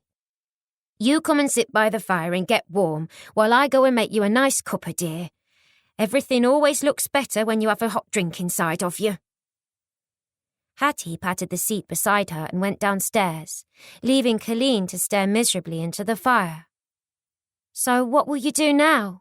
Flora asked, and the girl shrugged. She couldn't really think coherently of anything apart from the heartache she was suffering at the moment. "I dare say I shall go back to Ireland to help me mammy on the small holding, but not until Jai Lee is properly better, of course," she added quickly. "Once she is, now you have Hattie, I've no doubt you'll all rub along together a treat." Flora felt tears well in her own eyes. The three of them had become as close as sisters in the last months, and she knew that she would miss her. "But is there no chance that you and Will might patch things up?" she queried hopefully. "Things seem to be going so well between you. What went wrong?" "I told him I was thinking of going home to Ireland, and more or less said that he'd be welcome to come with me. But he never even answered me. He just sat there staring down at the table, as if the cat got his tongue." "Oh, I'm so sorry." Flora quickly joined her on the settee and gave her a loving cuddle. "I know how much you thought of him." Colleen shrugged. "That's life, ain't it? But there's plenty more fish in the sea." Despite her brave words, Flora could read her like a book and knew how much she was hurting. But sadly, she had no idea how she could make things better, so she wisely remained silent. Soon after, Hattie puffed her way up the stairs with the loaded tea tray. "At least those two down there seem to be back on the right track," she said, placing the tray down on the table. "But now, what are we going to do about you and your young man, eh, miss?" She raised an eyebrow at Colleen, who sniffed. "There's nothing to be done, so let's not talk about it any more, eh?" "If you say so, dearie." Hattie exchanged a glance with Flora, and for the next little while they all studiously avoided mentioning Will as they drank their tea and spoke of other things. After a while, Hattie took the newspaper she had fetched from home and started reading, while Flora sat sewing some pillowcases for the new house, giving Colleen a good excuse to escape to the bedroom. "Poor love," Hattie sighed when she'd gone. "We'd best go gently with her for the next few days.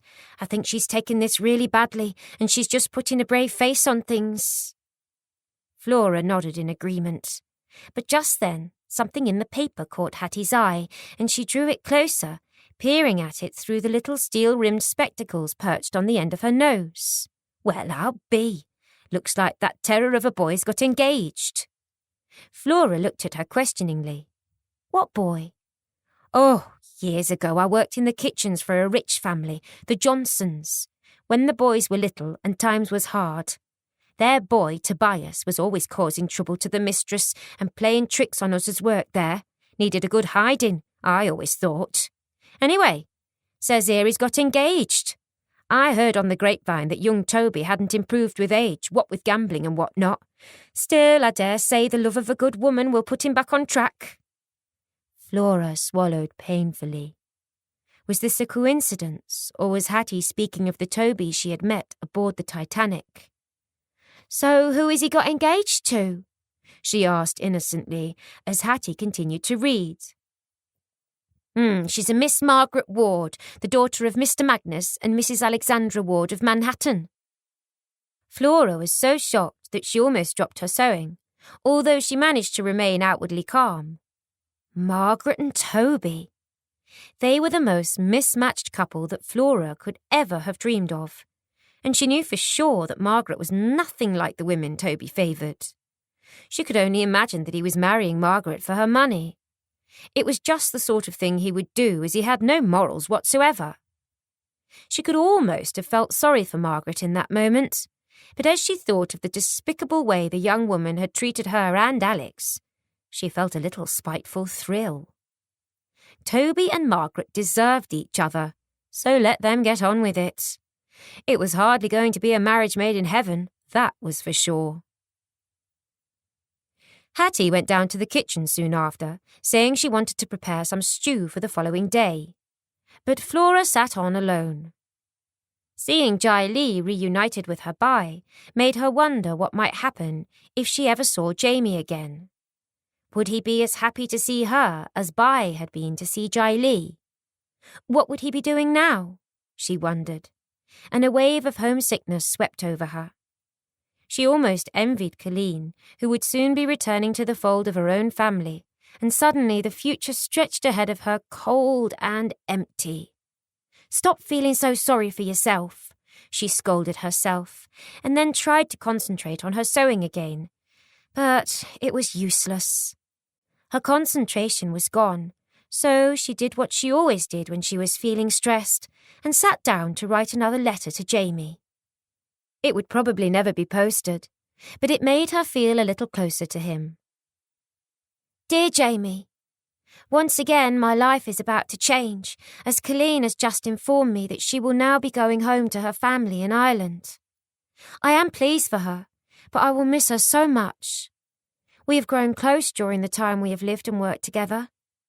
Sadly, her young man has just let her down, and I think that is why she has reached the decision to go. On a happier note, Bai is back in Jai Lee's life, and I hope it will stay that way. They clearly love each other very much, and she is due some happiness after all the heartbreak of losing the baby. Hattie, our new employee, has turned out to be a godsend, and we wonder what we would do without her now. She came into our lives at a time when we really needed her, and so that was a blessing. I am feeling very lonely at the moment, Jamie. It's funny, isn't it? How you can be surrounded by people, but if the person you really want most is not amongst them, you still feel alone. I wonder what you are doing now. Do you ever think of me? Whatever you do and wherever you are, I pray that you are safe and well. With my love always, Flora. Kiss, kiss, kiss. With a sigh, she rose and hid the letter beneath the plant pot on the shelf. She couldn't go into the bedroom yet because she didn't want to disturb Colleen, who obviously needed some time to herself. And she couldn't go down to the kitchen because she didn't want to play gooseberry to Jai Lee and Bai. So, she sat in the glow of the fire as the shadows in the room lengthened and the afternoon turned to early evening, and she thought of her family and Jamie, so very far away. It was Jai Lee gently shaking her arm some time later that brought Flora's eyes blinking open. She yawned and stretched her arms above her head before saying, "Sorry, I must have dozed off." Then she looked at her friend and smiled. The girl's eyes were shining like stars, and the haunted look that had been in them since Juan had attacked her was finally gone.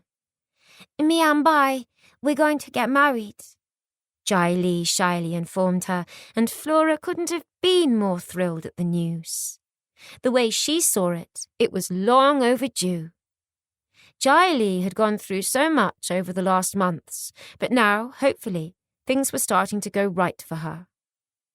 "Why, that's wonderful news," she beamed. "How lucky it was that Colleen bumped into him like that. It was obviously meant to be." Jai Lee nodded enthusiastically. "This time, I'll be very honest with him about what happened with baby," she told Flora solemnly. "And Bai say I bad for not telling him the truth before. But he forgive me. So now we safe, and when we have enough money for somewhere to live, we get married." An idea occurred to Flora, and she grinned. "Why don't you and Bai have these 2 rooms? Me and Colleen will be moving in next door any day now, and these will be standing empty. Think about it. It would save you having to rent somewhere, and if 3 of us have managed up here, I'm sure you 2 could." Jai Lee looked around the room with new eyes as she tried to imagine living there with Bai. Then she nodded enthusiastically. "You're right. We'd be very happy here, and you and Colleen only be next door." Well, we will be for a short time." Flora told her about what had happened with Will. My poor friend, that very bad," she said regretfully. "I think she loved him very much. He a fool. But we miss her so much when she go back to Ireland, yeah?" "Yes, we will," Flora agreed. "But I can understand her wanting to go. She misses her family and the place she was born. I do too." Seeing the faraway look in Flora's eyes, Jai Lee was shocked. Flora was usually so determined and strong. It was rarely she saw this vulnerable side of her. You miss young man back home too, yeah? Flora nodded.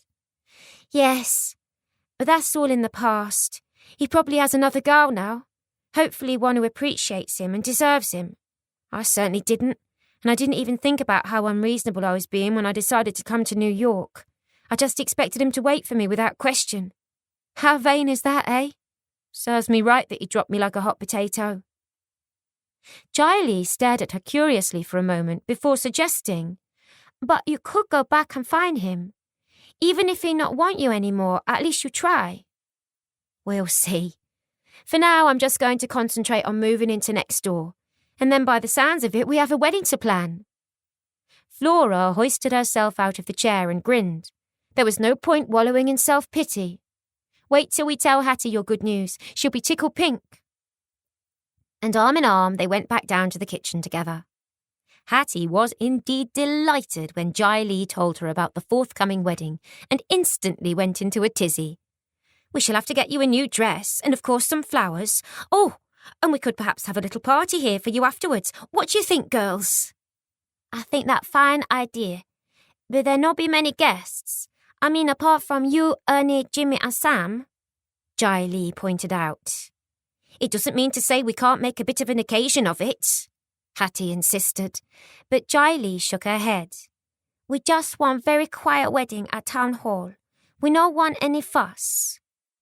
Whether you want it or not, my girl, I intend to make the day special, Hattie told her with determination. And we'll start by going and getting some material and looking at patterns for your dress. I shall have blue dress, Jiley said thoughtfully. Blue the colour of the sea, but not too much money. And I shall make it. As you know, I'm quite a dab hand with the needle and cotton, Hattie told her. Colleen, who had come downstairs at the sound of Hattie's loud excitement, smiled. Even though her own heart felt as if it was breaking in two, she was so pleased that Jiley and Bai had finally come together. It was clear they were made for each other. Over the following days, Bai called into the cafe each day, and they had all taken to him, especially as he had told them that he would still have married Jiley even if the baby had lived. He endeared himself even further when they realised that, thanks to his days working as a chef, he was a dab hand at cooking too. And now, each night, he was happy to help Jiley prepare the food for the next day. So all in all, things were working out beautifully. Chapter 35. Not bad, even if I do say so myself, Flora thought the following Sunday as she stared around the living room in the new house. Jimmy, Sam and Ernie had been carrying the furniture from the rooms above the cafe into the new abode all day, and now that everything was in place, it was beginning to look like home. The curtains that Hattie had stitched were hanging at the gleaming little windows, and a cosy fire was burning in the grate after one of Sam's friends had kindly come round to sweep the chimneys for them. A brightly coloured rag rug lay in front of the hearth, and the brass fire irons gleamed in the glow from the flames. The second-hand sideboard had been polished till Flora could see her face in it, and upstairs, Colleen and Jiley were busily making the beds up. They would have a bedroom each now, luxury indeed after being used to being crammed into one room. Hattie and Bai were there too, sorting out the kitchen, as Flora plumped up the cushions on the sofa. At last, everything was done, and all their things were put away, so Hattie pottered off to the kitchen to make them all a nice hot drink and some sandwiches, as they hadn't had time to cook that day. I don't know how I shall ever be able to thank you, Flora told Ernie, Jimmy and Sam sincerely. You've all worked so hard. We could never have done this without you. Hey, no problem. We've had a blast. Just give us a free meal whenever we come by and we'll be happy, Ernie told her with a grin. In actual fact, he'd quite enjoyed transforming the little house. It now sported a new painted red front door that boasted a shiny brass knocker, and all the window frames had been painted white, giving the house a whole new appearance. That goes without saying, Flora promised him, and wondered why she wasn't feeling more thrilled. After all, she owned her own house now, albeit a very cheap one, and she ran a very successful cafe. Yet, as Christmas approached, the yearning to see her family again grew stronger by the day. "So why don't you just go home for a visit?" Hattie had suggested a few days before, when Flora had admitted to her that she was feeling homesick. "Me and the others are more than capable of keeping the cafe going." As tempting as the thought was, Flora shook her head, although she didn't tell Hattie why. "How could I ever go home now after what I've done?" she asked herself daily, and the answer was always the same. "You can't. You've let everyone down, and there could be repercussions even now." And then, of course, going home would involve a sea voyage, and she wasn't sure she'd ever be able to set foot aboard another ship as long as she lived. Every moment of that terrible night on the Titanic was etched into her memory, and she still had reoccurring nightmares about it. Hattie appeared from the kitchen then, carrying a huge tray, and everyone found a seat, some of them on the floor because there weren't enough chairs. "I reckon you'll be really comfy in here," Hattie said as she glanced around at all their hard work. "I could quite happily live here myself now, though I'd never have said that when you first bought the place. I was worried that you'd bought a pick in the poke, but everything's turned out fine and dandy." Jai Lee and Bai didn't even hear her. They were sitting in the corner jabbering away to each other, oblivious of everyone else in the room, which was just as Hattie thought it should be. Colleen was sitting with her legs curled under her in one of the old wing chairs, staring off into space. And as Hattie glanced at her, the smile slid from her face. Poor girl. She was clearly still heartbroken over her will, and Hattie just wished she could get her hands on him for 2 minutes. She'd show him what for, all right, for breaking the poor girl's heart. And then there was Flora. Oh, she always put a brave face on and almost worked herself into the ground on a daily basis. But why? Hattie wondered. What was it she was hiding or running away from that made her push herself to the limits? She actually knew very little about how Flora had ended up in New York, but she hoped that one day Flora would trust her enough to confide in her. There was obviously something niggling away at her. Meantime, Jai Lee's wedding was drawing dangerously close, so, looking towards the girl, she said, "I hate to interrupt you, lovebirds, but I was thinking that now we've got you all safely moved into here, we should be going into town tomorrow, Jai Lee, to get the material for your wedding dress. We've less than 2 weeks to go to the wedding, so if you want me to make it, we have to get our skates on." Jai Lee blushed prettily as Bai took some money from his trouser pocket and pressed it into her hands. "Buy what you need," he urged, but Jai Lee shook her head. "You no need give me money. Flora pay me wage each week and I have my own." "No matter, we use what money we have between us to furnish room above the cafe," Bai insisted kindly, so the girl reluctantly slid the little wad of dollars into her pockets. "How about we slip off after the dinner-time rush?" Hattie suggested. Flora nodded. "That will be fine, and take as long as you need to. Don't rush. Me and Colleen will manage." When Hattie and the men finally departed, Colleen went up to sleep in her new bedroom for the first time, while Flora slipped round to the cafe to make sure that everywhere was securely locked up. Jai Lee and Bai were still snuggling on the sofa and chattering quietly to each other when she got back. So after wishing them both good night, she too retired to bed and fell asleep almost as soon as her head hit the pillow. For the last few weeks, she had barely had a second to herself. If she hadn't been working in the cafe, she had been working on the house. But now, hopefully, things would slow down a little and she'd have a bit more time to herself. As planned, Hattie and Jai Lee left after lunch the next day and set off for the shops. Once there, Jai Lee looked through bolts of material until she found just what she was looking for. "This perfect," She held the soft sea blue satin out for Hattie's inspection, and when she nodded, Jai Lee sighed with pleasure as she stroked the silky folds. "So what sort of pattern were you thinking of?" Hattie inquired, as they stood waiting while the material was carefully cut and wrapped. "Very plain." Hattie sighed with disappointment, but didn't argue. It was Jai Lee's special day after all, and not hers. "To my ankle, split in one side to knee, small mandarin collar and short sleeves." "But you'll freeze to death," Hattie objected, ever practical. Jai Lee giggled, all her former sparkle restored. Admittedly, she still had times when she thought of the poor innocent baby who had come too soon. But having Bai back in her life had gone a long way to helping her recover from the ordeal. "I wear shawl," she said, and Hattie sighed as Jai Lee paid the shop assistant for the material. Just 2 weeks before Christmas, Jai Lee and Bai were married at a small ceremony in the register office. There were few guests, just Flora, Colleen, Hattie, Ernie, Jimmy and Sam. But they all agreed that the bride looked radiant, and the groom was so proud he looked as if he might burst with happiness.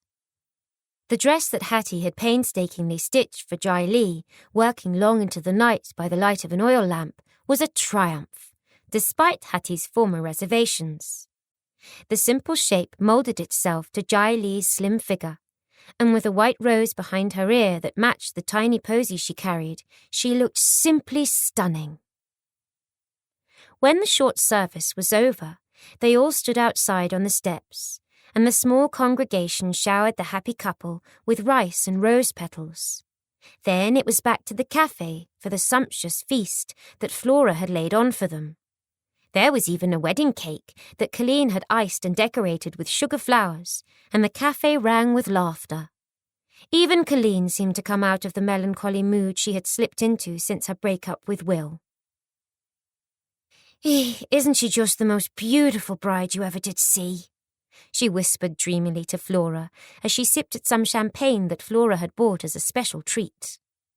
Ernie made a toast to the happy couple and wished them well for the future, which brought a tear to Jai Lee's eyes as she stared at her handsome new husband. Looking at her friend's radiant face, Flora had to swallow down her tears as she pictured Jamie, as he had looked on the day she had told him of her decision to go to New York with Connie. It all seemed so long ago now, and so much had happened since then. But she still only had to close her eyes, and she could picture every inch of his face, as if she had seen him only the day before. "I've been such a fool," she silently chided herself. "Perhaps we could have been married by now too if I hadn't been so foolish." Then she plastered a smile back on her face. Today was Jai Lee's special day, and she was determined that nothing should spoil it. Over the last 2 weeks, since they had all moved into their new home next door, Bai had been busily buying bits and pieces of furniture for their rooms above the cafe, which he had carted there on a barrow each night after work. And tonight, they would sleep up there as man and wife for the first time. "Wow, what a day," Ernie commented cheerily later in the afternoon when he and his friends spilled out into the yard to have a cigarette. Flora had gone to join them to get a breath of fresh air, and she nodded. "It's been lovely." The young men glanced at each other then, as if there was something they wanted to say, and it was Ernie who finally broke the silence when he lowered his voice to tell her. "Hey, Flora, I thought you might like to know that Juan got his comeuppance in more than one way." Flora frowned as she wrapped her arms about herself. "What do you mean?"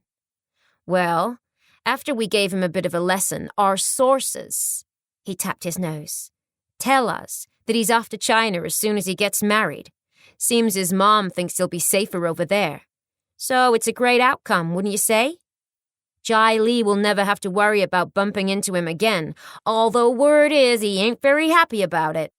He chuckled as he dropped his cigarette butt and ground it out with the heel of his shoe. "He won't be able to get up to his tricks over there with his in-laws breathing down his neck, will he? All the bad things he's done to Jai Lee and other innocent girls have come back to bite him on the ass. And about time." Flora's face creased into a smile. It was good news indeed. Now Jai Li wouldn't have to be afraid every time she stepped out of the door. "I'll tell her, but not today," she told the men. "Today is one that she'll hopefully remember for the rest of her life, and I don't want Juan's name tainting it. But thank you all again for looking out for her and for me and Colleen." The men brushed aside her thanks with cheery grins, and then went back inside to continue with the celebrations. Flora stayed outside a moment longer. Mention of Juan had for some reason brought back thoughts of Toby. The date of his wedding in January had been announced in the newspaper the week before, so it seemed within a matter of weeks he and Margaret would be married. She smiled to herself. It was fairly safe to think that he was about to get his just desserts too, as was Margaret. It was quite late by the time Hattie and the men left, and once the door had shut behind them, Colleen turned to Jai Li and Bai and said, "You two lovebirds get yourselves away to your rooms.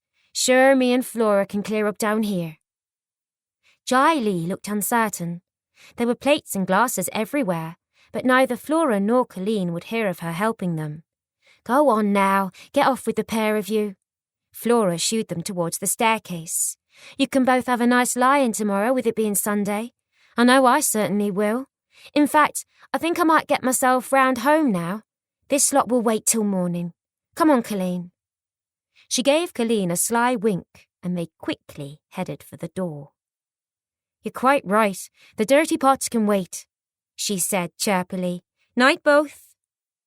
At the door, she and Flora glanced back to see Bai sweep his new bride into his arms as if she weighed no more than a feather and disappear up the stairs with her. They had eyes for no one but each other, and Colleen and Flora smiled wistfully at each other. "I don't think we'll have to worry about her anymore," Flora remarked as she unlocked the door to their new home. With an envious sigh, Colleen agreed. At least one of them had ended up with the man she loved. Chapter 36. Just before Christmas, it was decided that Hattie and Ernie would join the girls for Christmas dinner at the cafe. It would be easier for them all to eat in there because of the seating, and soon Colleen was busy making mince pies. She also had a Christmas pudding soaking in brandy and was determined to do them all a traditional Christmas dinner. "I've ordered us a nice fat goose from the butcher's," she told them the day before Christmas Eve. "And have to pick it up tomorrow. But I'll not be volunteering to pluck it, though. Ugh!" Hattie frowned. "But what can I bring? I don't want to leave everything to you girls." "Just bring yourselves," Flora told her with a warm smile. "We don't know what we would have done without you and Ernie these last months. Giving you Christmas dinner is the least we can do." But Hattie wasn't happy. "In that case, if you don't want me to cook anything, I'll bring us a couple of nice bottles of wine." Later that evening, as Flora cleaned the cafe, she couldn't help but feel sad. This would be the first Christmas she had ever spent away from her family, and her thoughts flew back to Christmas Eve the year before, when Jamie had presented her with a little silver locket, before leaving London on Christmas Eve to spend Christmas Day with his family back in Nuneaton. Sadly, it had been lost when the Titanic went down, and now she bitterly regretted that she hadn't worn it all the time. She pictured her little brother Timmy creeping downstairs in the early hours of the morning to peep beneath the tree and into the stocking his mother would have hung on the mantel-shelf to see what Santa had left for him, and her eyes welled with tears. She wondered who would find the shiny silver sixpence her mother always hid in the Christmas pudding. Her hands became still as she leaned on the table she had been wiping and let her thoughts drift further back to Christmases gone by. She started when a voice suddenly asked, "Why are you so sad, Flora?" "Oh, Jai Li, I didn't see you there." Flora smiled apologetically. "I was just thinking about my family. I've never been away from them at Christmas before, and I suppose I'm feeling a little homesick." Jai Li frowned as she sat down and stared at her friend thoughtfully. "Perhaps it's time you go to see them," she suggested, but Flora shook her head. Despite what her mother had told her in her letter, she was still afraid of what repercussions she might face for impersonating Connie. No. Her voice was weighted with sadness. I have to make my life here now. And if that's what you decide, it will be good life, Jai Lee pointed out as she spread her hands to encompass the thriving little business that Flora had created. Only that week, Flora had put a large amount of money away towards buying the cafe, and yet she found no joy in her achievement.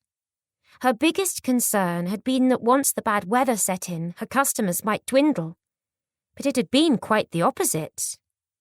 It seemed that the inclement weather made people more determined than ever to come in for a warm drink. And every night now, it was all they could do to keep up with the demands for Hattie's delicious chicken casseroles and stews and Jai Lee's mouth-watering curries. Women from the surrounding factories and warehouses poured in each evening with dishes big enough to feed their families, to the point that Flora was seriously considering taking on yet another member of staff to help them keep up with demand. Flora looked over at Jai Lee. Her friend's eyes were sparkling, and it pushed the gloomy thoughts from her mind. It was good to see her looking so content, and she had a feeling that things would go well for her now. She certainly deserved them to. She just wished she could say the same for Colleen, who was clearly still smarting over her break with her boyfriend. She put a brave face on things, but Flora had come upon her softly crying the other day, and she wished she could take her pain away. But only time would do that, and for now, they had Christmas to look forward to, and she was determined that she would make the best of it. The following day was Christmas Eve, and Flora had decided that the cafe would not open again until the day after Boxing Day. Colleen went out to collect the goose, and she also brought home a Christmas tree that Bai planted in a sturdy bucket of earth for them. It was given pride of place in the corner of the cafe, and when they weren't preparing the Christmas dinner, Colleen and Jai Lee spent every spare minute cutting out colourful crepe paper so they could adorn it with little streamers. In the meantime, Bai plucked the fat goose, while Hattie set to making her secret stuffing recipe, and Colleen cooked yet another batch of mince pies and prepared the vegetables. They had all bought each other small gifts, and before they went to bed on Christmas Eve, they placed them beneath the tree, ready for opening on Christmas morning. It had started to snow heavily during the afternoon, and that evening, as Flora peeped out of the window, she was shocked to see how deep it already was. Everywhere looked sparkling clean, as if some great unseen hand had painted the world white. The dusty, dirty streets were transformed, but despite how pretty it looked, Flora just hoped that Hattie and Ernie would be able to get there the next day.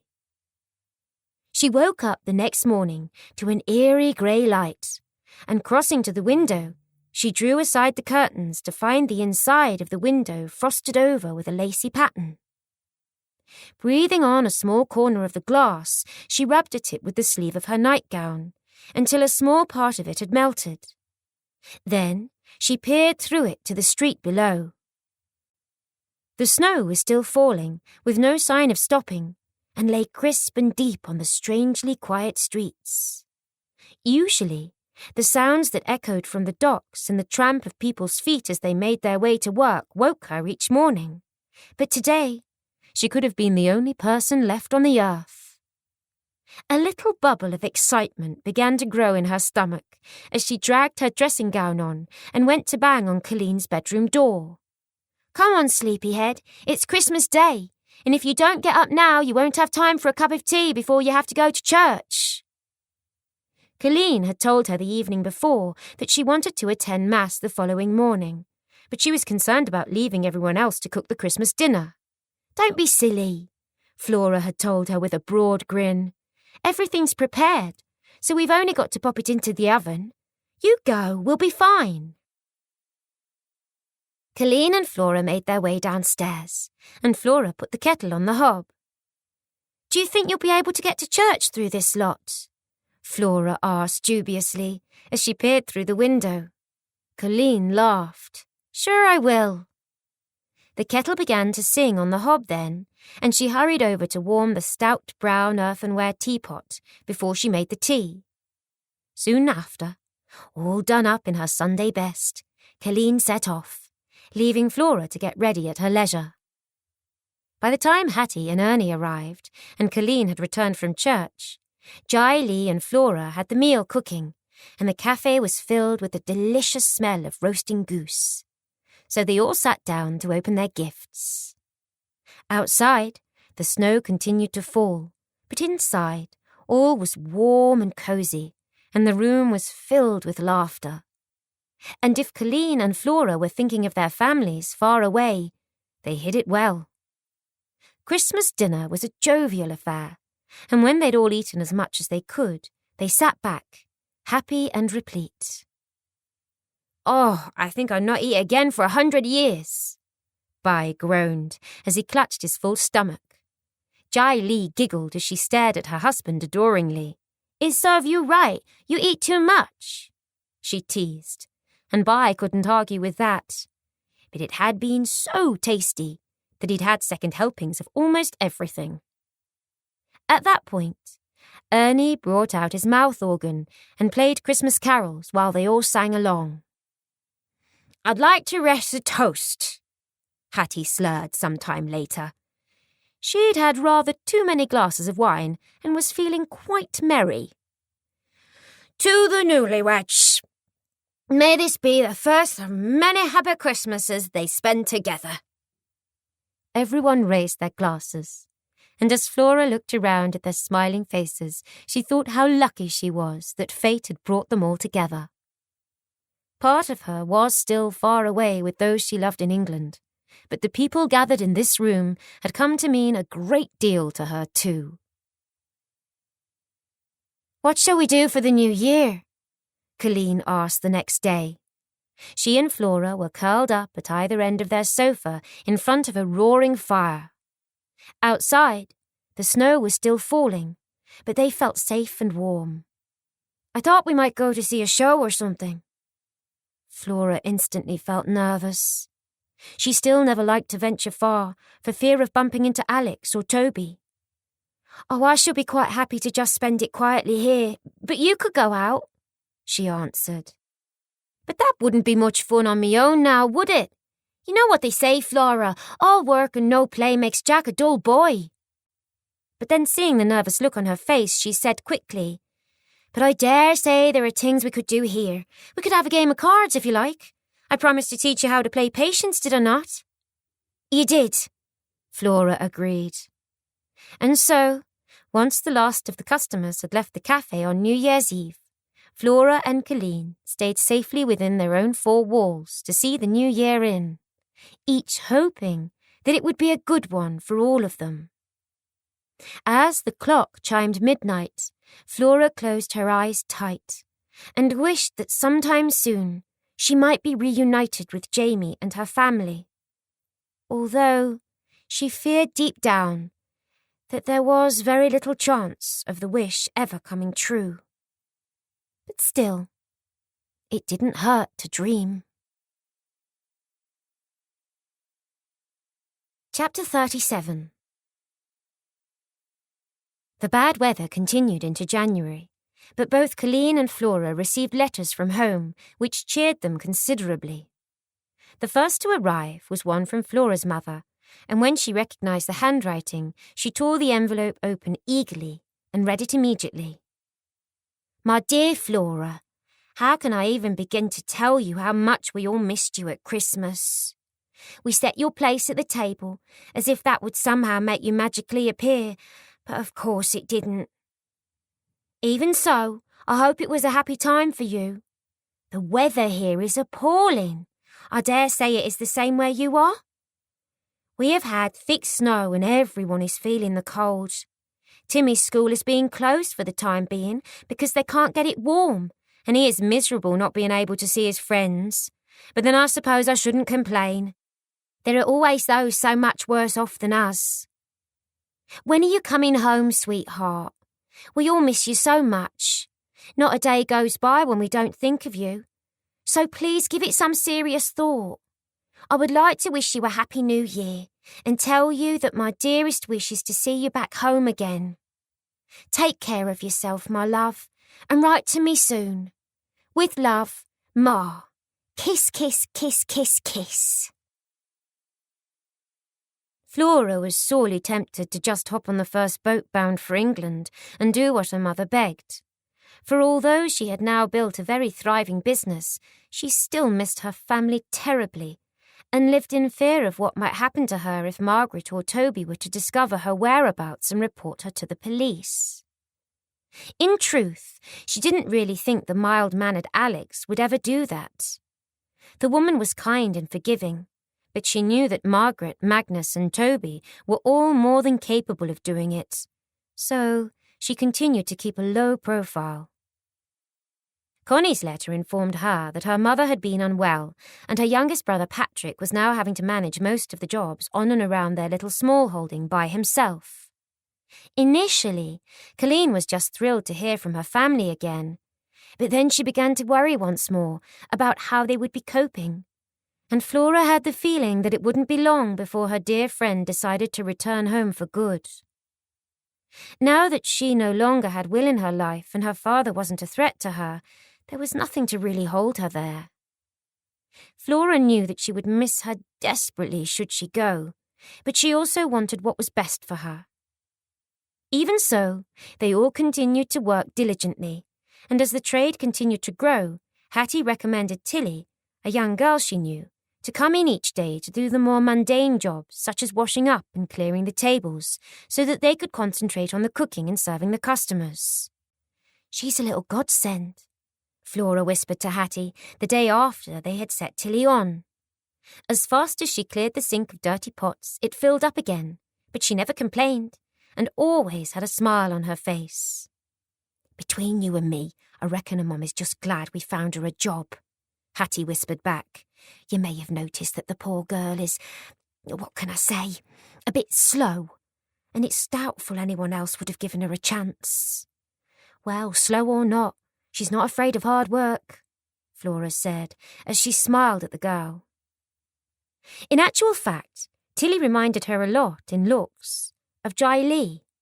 Her skin was much lighter, admittedly, but she had the same long, thick, silky curtain of black hair as Jai Lee did, and they were of a very similar petite build. On a couple of occasions, she had actually called her Jai Lee and not realised her mistake until the girl had turned around. Now, Flora watched her as she diligently wiped down the table that someone had just vacated. Whenever she wasn't busy at the sink, she simply found herself something else to do. Sometimes she would mop the floors, which seemed to be continually dirty during the winter months, or she would wash out the tea towels and drape them across the line suspended from the kitchen ceiling to dry. It was always hot in there, so they tended to dry in no time. All in all, Flora suspected the girl would prove to be worth every penny of the wages she would pay her, and couldn't thank Hattie enough for recommending her. After being there for a week, Tilly became useful in other ways too. They soon discovered she was very good at running errands, providing they gave her the correct money and wrote down exactly what they wanted her to get. She followed the instructions to the letter and always came back with the right change. "Her mum was telling me how much young Tilly loves working here," Hattie told Flora one morning when the breakfast rush was over and they were preparing for the customers who called in for mid-morning coffee and homemade cookies. One of the first things she'd discovered when she opened the cafe was that the Americans were big coffee drinkers. Her parents are lovely people. At one time, they were encouraged to put her in a home because she's not quite all there up top, if you know what I mean. But they wouldn't hear of it. I bet they're glad they didn't now. She's grown into a lovely young lady, ain't she?" "Exactly how old is she?" Flora queried. Hattie screwed up her nose as she tried to think. "She'd be about 18 or 19 now, I reckon." The door to the cafe opened just then, and another customer came in, so Hattie hurried away to serve her, as Flora went through to the kitchen to see what needed doing there.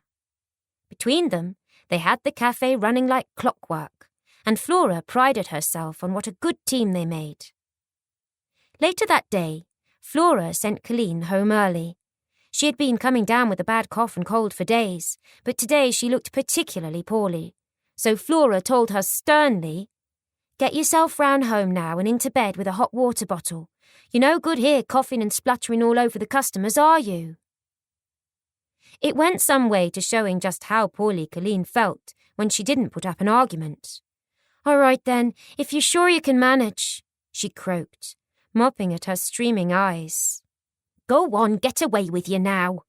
Hattie shooed her towards the door. "I'll get young Tilly to fetch you round a nice warm glass of honey and lemon in a while. There's nothing like it for a cold, but see as you drink it while it's still hot, mind." Colleen shuffled away, feeling mortally sorry for herself, and for a while they were run off their feet again as customers wanting to get out of the bitter cold for a warming drink streamed in. Over the next couple of days, Colleen's cold turned to bronchitis, so Flora confined her to bed indefinitely. "But who'll do all the chasing about?" Colleen mithered. "Don't you worry about that. You're not indispensable, you know," Flora teased. She had popped round to the house during a lull with a tray of tea for the patient. "As it happens, right at this minute, Hattie is writing a list of things we need, and Tilly will be going to get them. She does very well so long as we explain exactly where she's to go, so you just concentrate on getting better, eh?" With a sigh, Colleen settled back against the pillows as Flora placed the tray in her lap and hurried back to work. "Has Tilly gone?" she asked as she entered the cafe, and Hattie nodded. "Yes, but she shouldn't be long. I've sent her to the butcher's to get some bacon and sausages for the morning. We seem to be using more and more with every day that passes. But then I dare say that's a good thing. It shows our clientele is growing." Flora glanced at the window. Outside, a bitterly cold wind was howling, and icy rain was lashing against the glass. It was only 4:30 in the afternoon, but already it was pitch dark. "Poor thing will be frozen through when she gets back," she commented, and went on with the jobs waiting to be done. After visiting the butcher, Tilly happily tucked her purchases down into her basket and set off back towards the cafe. Having been brought up in the area, she knew every alley and shortcut like the back of her hand. And although the alleys were dark, they held no fear for her. Humming softly to herself, she set off down one particularly dark alley that ran between two old warehouses that had long been out of use. The alley was narrow and stank of the river and stale urine, but Tilly barely noticed it as she walked along. She had gone no more than a few yards when she sensed someone behind her, and turning quickly, she narrowed her eyes and peered into the gloom. After a few seconds of silence, she was sure that she had imagined it and set off again. But no sooner had she gone a few more steps than the footsteps behind her started up again. "Hello? Is anyone there?" Her voice echoed off the walls of the alley, but no one answered. So, turning abruptly, she set off again, moving much faster this time. Suddenly, an arm came about her throat, and she was yanked backwards off her feet, causing her to drop the basket containing the precious items she had been entrusted to buy. The hands squeezed tighter, and a voice she didn't recognize muttered, "So, Jai Li, you had the bastard then." Confusion flitted across her face. Why was this man calling her Jai Li? "You caused me some trouble," the voice continued menacingly. It was a man, she realized, and he sounded Chinese. "Because of you, I'm being sent away to live with new bride in China. Pah! But your friend's not here to help you this time, so now I leave you something to remember me by." He threw her onto the ground, where she landed so heavily that the air rushed out of her lungs, and for a moment she couldn't breathe. Despite her age, Tilly was innocent and had no idea what was about to happen to her, but she sensed it was something bad, and tears began to run down her cold cheeks as she lay there whimpering. She could feel the man tugging at the skirt she was wearing, but was powerless to stop him. It was obvious to her that her strength would be no match for his. She wished that she could see his face, but it was so dark that she could see nothing at all. He was swearing and calling her horrible names, and then he hit her hard across the mouth and she tasted blood. The next blow came to the side of her head, and she saw stars explode in front of her. "You have ruined my life, you bitch whore." The man was panting now as he yanked her skirt above her waist. Every few seconds he gave her another glancing blow with his clenched fist, and all Tilly could do was lie there, unable to fight back. One punch landed on her chest, and she felt something crack, followed by a searing pain. From then on, as she struggled to remain conscious, it even hurt to breathe, and she was sure that she was going to die. But why was this man doing this to her? And why had he called her Jai Li?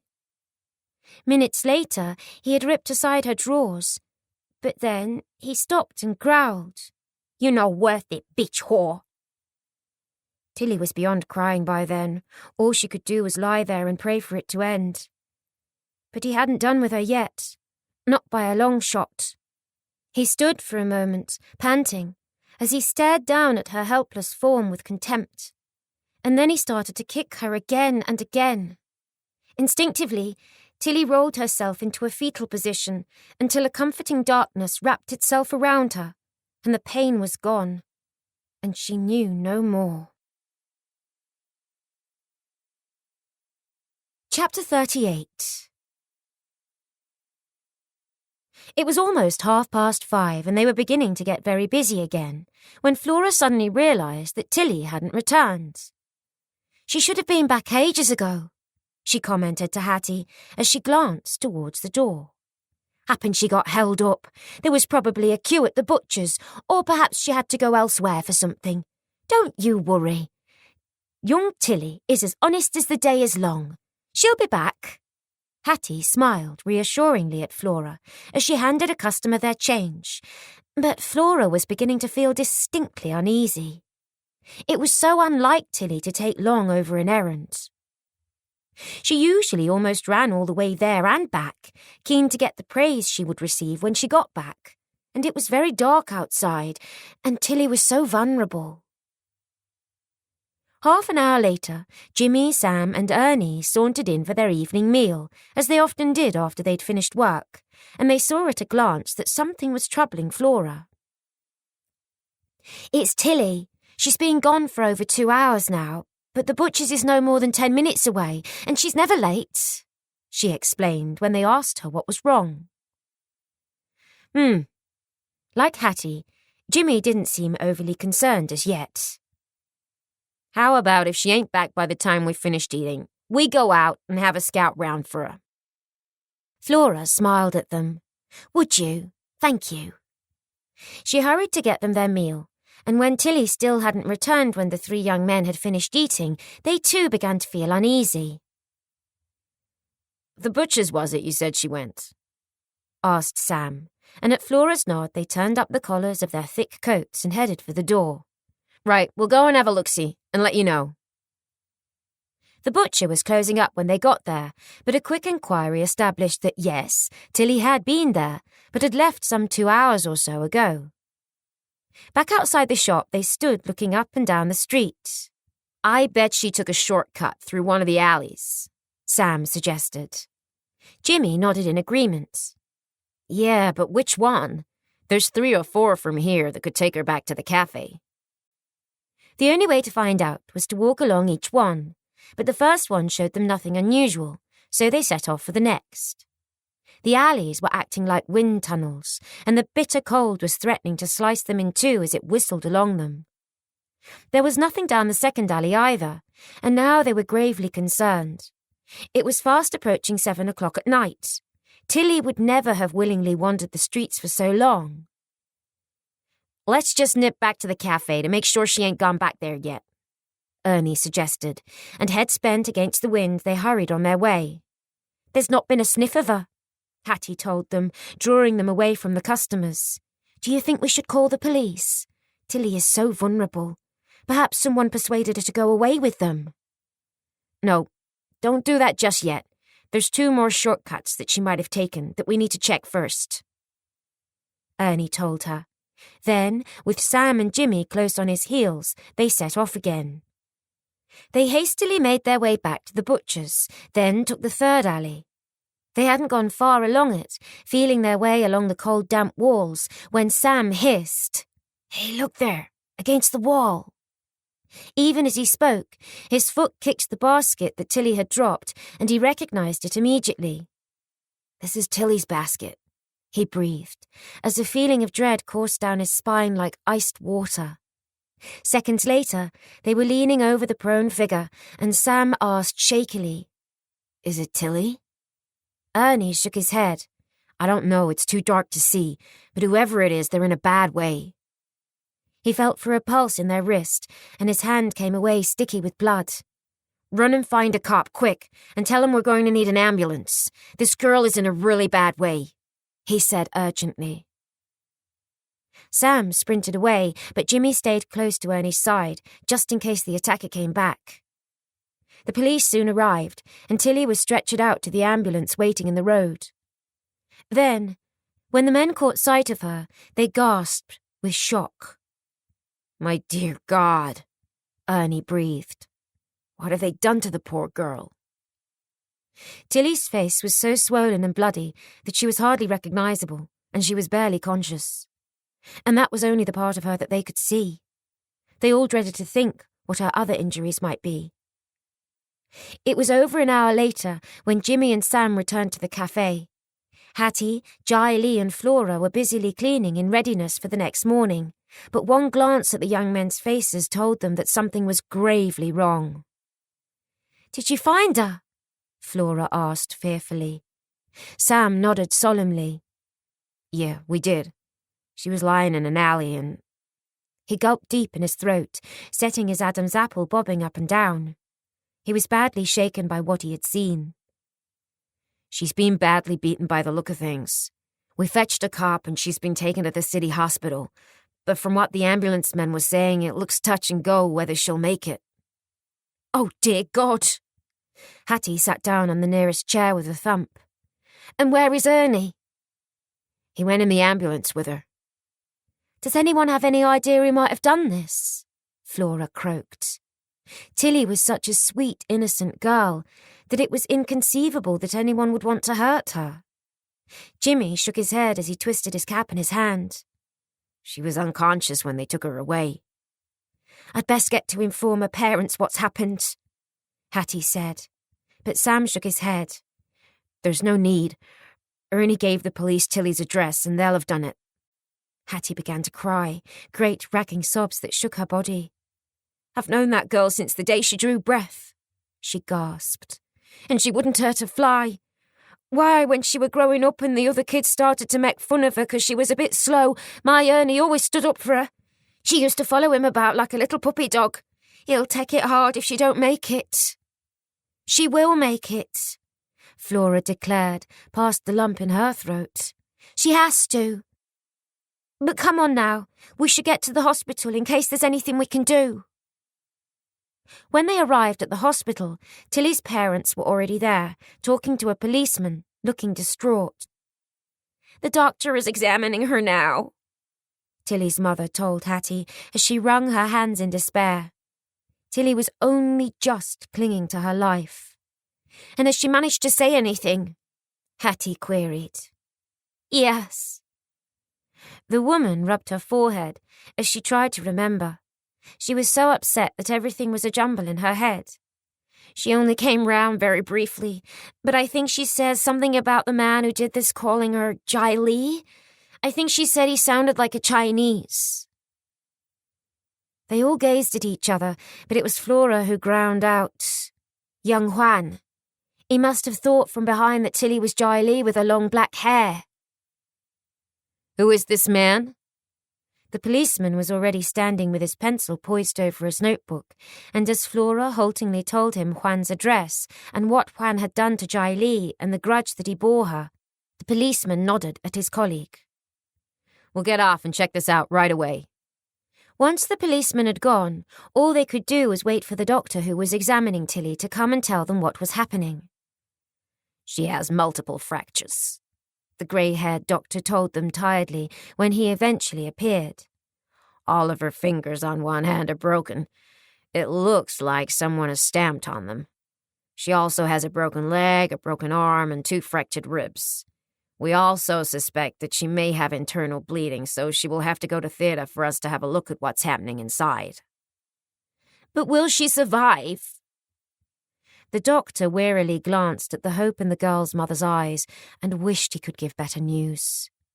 It's too soon to tell at this stage. He prided himself on never giving false hope.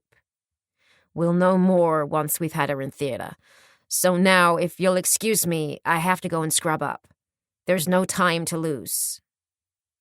It was the early hours of the morning before the doctor appeared again, still wearing the gown he had worn to theatre and looking, if that were possible, even more tired. But then he had been on duty since 6 o'clock the morning before. Well, we've set all our broken bones, he told them. And in actual fact, she's been a very lucky girl. One of the broken ribs was just a fraction away from piercing her heart. Had that happened, there would have been nothing we could do. We've managed to stop the internal bleeding, and the rest of her injuries are cuts and bruises, which will heal themselves given time. So will she live? He looked at the sea of hopeful faces and gave them the slightest glimmer of hope. She's managed to survive the surgery, so things are looking slightly better, but the next 24 hours will be critical. I suggest you all go home and try to get some sleep now. There's nothing more you can do here. She's in God's hands now. Thank you so much, Doctor. Tilly's mother was sobbing, and he gently patted her arm before he turned and walked away. The following morning, just as they had opened the cafe for the breakfast rush, the girls had a visit from the same policeman they had spoken to at the hospital the night before. None of them had slept very well, and they could only hope that Tilly had made it through the night. We went to the laundry and were told by some of the women and girls that worked there that young Juan had indeed been there shortly before. He was in a very agitated state and covered in blood, which leads us to believe that he was the one responsible for the attack. The policeman informed them gravely. Unfortunately, he then disappeared, and we haven't been able to trace him. So what will happen now? Flora questioned.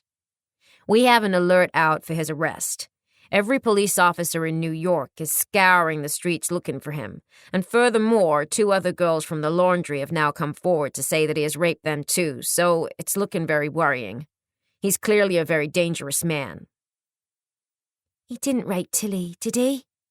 Flora asked fearfully. Knowing what an innocent Tilly was, she dreaded to think how she would cope with it if he had. Her underclothes were pushed aside, but it looks like he had second thoughts, because the doctors found no evidence of rape. The officer informed her, and Flora sighed with relief. I wonder if I might have a word with Jai Lee about Young's attack on her. Jai Lee licked her lips as she glanced around at all of them. Then she nodded, and holding tight to Flora's hand, they went into the kitchen away from the customers. Once there, Jai Lee told him the full story of what had happened, all the while clinging to Flora's hand. Flora knew how hard it still was for her to talk about it, and throughout her explanation she could feel Jai Lee trembling, but she was proud of her friend for managing to speak so calmly. When he left, the policeman was grim-faced after taking Jai Lee's statement and assuring them all that everything that could be done to apprehend young Juan was being done. If Tilly should die, we'll be looking for a murderer, he told them gravely. But even if she doesn't, I can guarantee with the evidence we've got against him, he'll be put away for a very long time when we do catch him. All they could do now was pray that he was right, and that Tilly would survive. End of CD 8. CD 9. Chapter 39. For the next 3 days, Tilly hovered between life and death. But finally on the 4th day, as her mother sat at the side of her hospital bed, she opened her eyes and gave her mother a weak smile. It was a good sign, and they all began to breathe a little easier, although as yet, young Juan had still not been apprehended. I hope they lock the bugger up and throw away the key when they do catch him, Hattie raged. Since the attack, both she and Ernie had been to sit by Tilly's bed every single day, although they knew she was probably unaware they were even there. "I could be wrong, of course, but I've got a feeling our Ernie is more than a little fond of the girl," Hattie told Flora and Colleen one morning as they were preparing to open the cafe. Flora raised an eyebrow. "And what makes you think that?" "Well, I reckon he's just realised she's no longer the little girl as used to follow him about. She's turned into a pretty young woman, and though she's a little slow, she's got a heart of gold." "You wouldn't mind, then, if something were to develop between them?" "Oh, lordy, no. Quite the contrary. I'd be tickled pink. Our Ernie's had a bad time of it since his girl went down with the Titanic, and if he can find happiness with someone else, then so be it." We'll just have to see what happens then, won't we?" Flora said thoughtfully. "But the main thing is that Tilly gets well." 2 days later, they were all sitting in the kitchen on a cold, frosty evening, enjoying a well-earned break, when they had another visit from the police that shocked them all to the core. "A body was pulled out of the Hudson this morning that we have reason to believe might be the body of young Juan." They all gasped as the policeman went on. "Mrs. Young was taken to the mortuary where she was able to formally identify it as the body of her son, Juan. He'd been badly beaten before being thrown into the river to drown, so it appears that this is the end of the case." "It's good riddance to bad rubbish, that's what I say," Hattie said unsympathetically. "But who do you think did it?" "Probably a relative of one of the girls he raped from the laundry," the officer answered. "Then I just hope as they get away with it," Hattie said heatedly. "The dirty little sod got what was coming to him, as far as I'm concerned. At least he won't be able to bring no more young girls down." Of course, the officer was in no position to agree with her, but being the father of 2 teenage girls himself, he couldn't have agreed with her more. "It seems that Jai Lee wasn't the only girl who he got in the family way," he informed them. "One of the girls who worked at the laundry told us that he got a friend pregnant too. The poor girl was so terrified of what her folks would say that she went to a backstreet abortionist and ended up dying from loss of blood. She was just 16. He took his leave of them then, promising to inform them if there were any more developments. And the second he was gone, Colleen, who was up and about again after her illness, and who had remained silent up to then, looked at Jimmy and Sam, who had joined them earlier for dinner, and asked, shakily, "It wasn't you two who did for him, was it?" "Whoa there!" Appalled, Jimmy put his hand palm up, as if to shield himself from her. "I swear on my mom's life that this had nothing to do with me or Sam. We roughed him up before, sure, but that's it." Colleen visibly relaxed. "I thank the Holy Mother for that, at least so I do. Now all we have to worry about is getting young Tilly well again. I reckon I'll take her a can of me homemade chicken soup in tomorrow, to build her up a bit, bless her. It certainly did me a power of good while I were ill." Not one of them had an ounce of sympathy for young Juan. He had got what he deserved in their eyes, and they were sure the only one who would grieve for him was his own mother.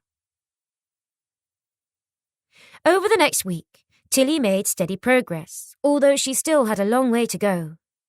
She had been almost unrecognisable immediately after the attack, and Ernie had openly cried at his first sight of her, and had visited her devotedly every day since, while she lay in hospital, her pretty face covered in cuts and bruises.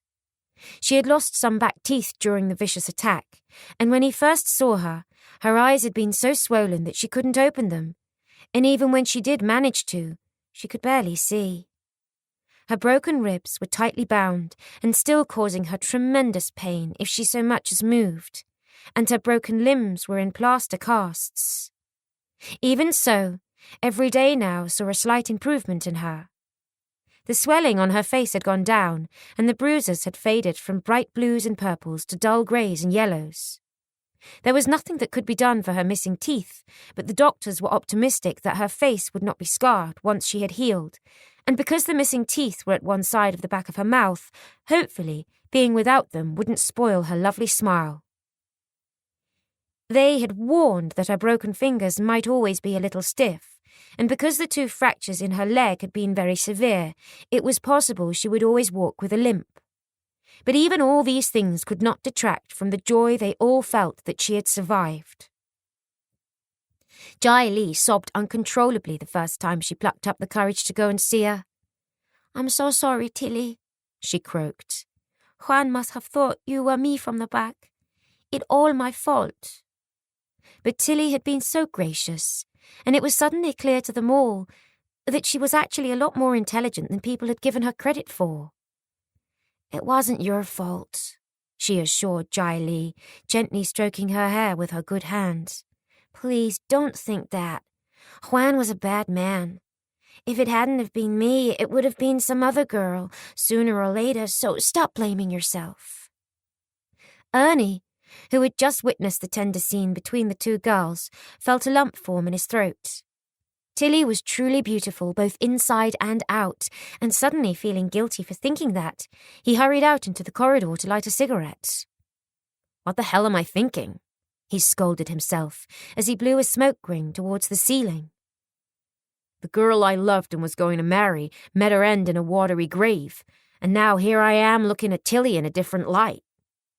It was all very confusing. He admitted as much to his mother that evening when they were both back in their little house, and Hattie smiled sadly as she gently stroked his cheek. "You shouldn't turn your back on something wonderful," she told him softly. "Your Carol was a lovely girl, and I've no doubt that had she survived, you'd have lived happily ever after. But you have to accept she's gone now. And what do you think she would have wanted for you? I think the answer is she'd have wanted you to be happy. She wouldn't have wanted you to spend the rest of your life mourning her." Hattie went off to bed then, leaving Ernie staring thoughtfully into the dying flames of the fire. Chapter 40. Much to everyone's relief, Tilly was discharged from hospital 3 weeks later, although it would be some time before she was well enough to return to work in the cafe. Ernie spent most evenings sitting with her at her parents' home, and by then, everyone had an inkling that Ernie was fast developing romantic feelings for her. "I think it would be lovely if they got together," Flora told Hattie one morning as they were serving in the cafe. Hattie nodded in agreement and confided, "I think her mum and dad wrapped her in cotton wool and were a bit overprotective of her because she's a bit slow. They never let her out alone and watched over her all the time. But look how she blossomed in the short time she worked here. I think she's capable of a lot more than they gave her credit for. Not that I'm blaming them, mind. I'd be delighted if she and Ernie do get together, and I think she'd make him a lovely little wife." "Only time will tell," Flora replied wisely. Now that the fear of losing Tilly was past, Flora was more concerned about Colleen. She'd grown increasingly quiet since Christmas, so it came as no surprise when, once they were home that evening, Colleen told her, I've been thinking that it's time I went home. Could you manage here without me?" "Of course I could, although I'll miss you." Just the thought of Colleen leaving made tears spring to Flora's eyes, although she had been half expecting the announcement. She had sensed how restless Colleen was and could completely understand her wanting to go home to her family again. After all, didn't she feel the same way deep down? Not a day went by when she didn't wonder what they would all be doing back in London or think of Jamie. Would he still be working in the city, or would he have returned to his home in the Midlands? "You must do what feels right for you," she told her, reaching out to gently squeeze her hand. Colleen nodded. "I think I have enough saved for my fare back to Ireland, so I'll go to the shipping office and make some inquiries this weekend, if you're sure." "Of course I'm sure." Flora hastily turned away and busied herself with filling the kettle then so that Colleen couldn't see her tears. For the rest of the week, they were both subdued, but never once did Flora try to persuade her friend to change her mind. She sensed that New York no longer held any attraction for Colleen, and she shared her thoughts with Jamie. "My dear Jamie, Colleen has told me that she intends to return to her family in Ireland, so once more I will be losing someone I care about. Aside from knowing how much I will miss her, it has made me even more restless and envious. How I wish that it was me coming home to all the people I love. I thought that the longer I was away, the easier it would become, and yet I find it is quite the opposite as I think back to the happy times you and I shared. If only I could turn back the clock, things would be so different, and I would never even have contemplated leaving you. But it is too late for regrets now, and the longer I am here, the harder it is. I have been fortunate to have Colleen and Jai Lee, but Colleen will soon be gone now, and Jai Lee is making a life with her new husband. So when Colleen leaves, I will feel even more lonely. Oh, my love, I miss you so much and wonder, do you ever give me a thought? Or am I a part of your past now? I will end now, but know that when I close my eyes tonight, yours will be the last face I see, and you will be the first person I think of when I open them again in the morning. With all my love, Flora. Kiss, kiss, kiss. She folded the letter in half and prayed to God that she might find the strength to post it one day. After Mass on Sunday morning, Colleen set off for the shipping office, with her savings tucked deep in her pocket, to book the first part of her passage home. The next boat would not be sailing until early in May, which at least would give Flora time to find someone to take her place, she decided. As she handed over her money, she felt sad at the realization that she would be leaving Flora, Hattie and Jai Lee behind. But her stomach fluttered with excitement at the thought of seeing her beloved family again. 3 nights later, as she and Flora were finishing at the cafe, Colleen noticed a figure hovering in the shadows on the other side of the street, but thought little of it. Many sailors passed that way on their route to the pub, so she carried on with her work. Jai Lee and Bai had already retired to the rooms above the cafe, which they had now transformed into a very comfortable home, and seemed so happy that both Flora and Colleen never tired of seeing them together. "That's about it then." Colleen wiped her hands down the front of her apron as she glanced around at the newly cleaned tables.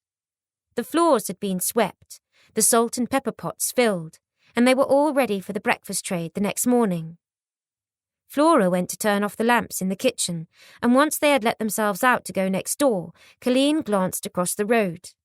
But the shadowy figure was gone, and she thought no more about it. The next day was busy as usual. "I think we ought to start looking around for someone to take Tilly's place, love. Even if she comes back, there'll still be plenty for her to do even with an extra pair of hands, especially when Colleen is gone," Hattie suggested.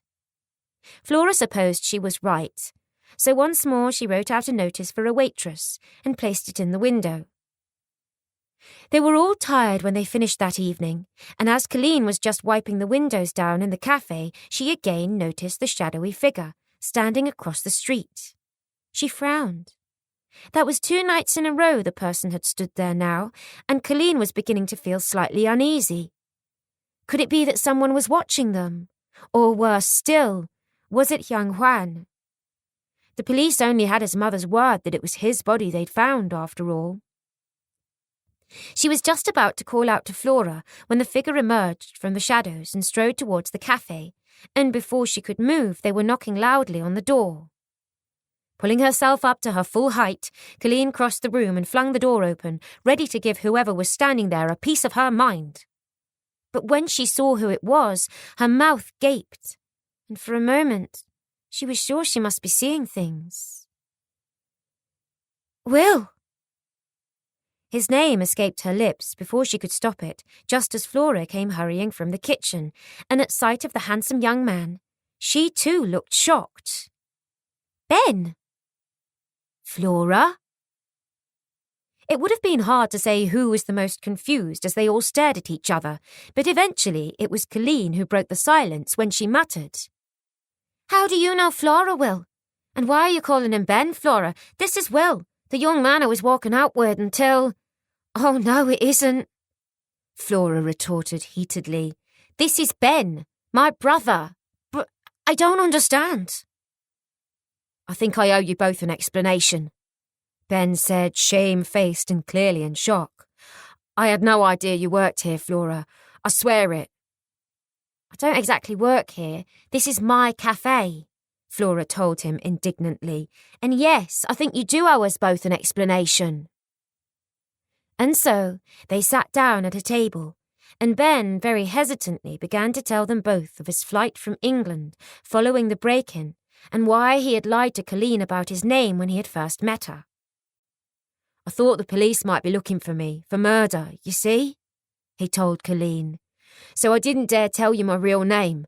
And Flora, shortly after I got here, I went to Constance's aunt's address, and she told me that it was actually Connie who had died on the Titanic, and that you were still here somewhere. I've been looking for you ever since, not realising that you were here all the time right under my nose. And you...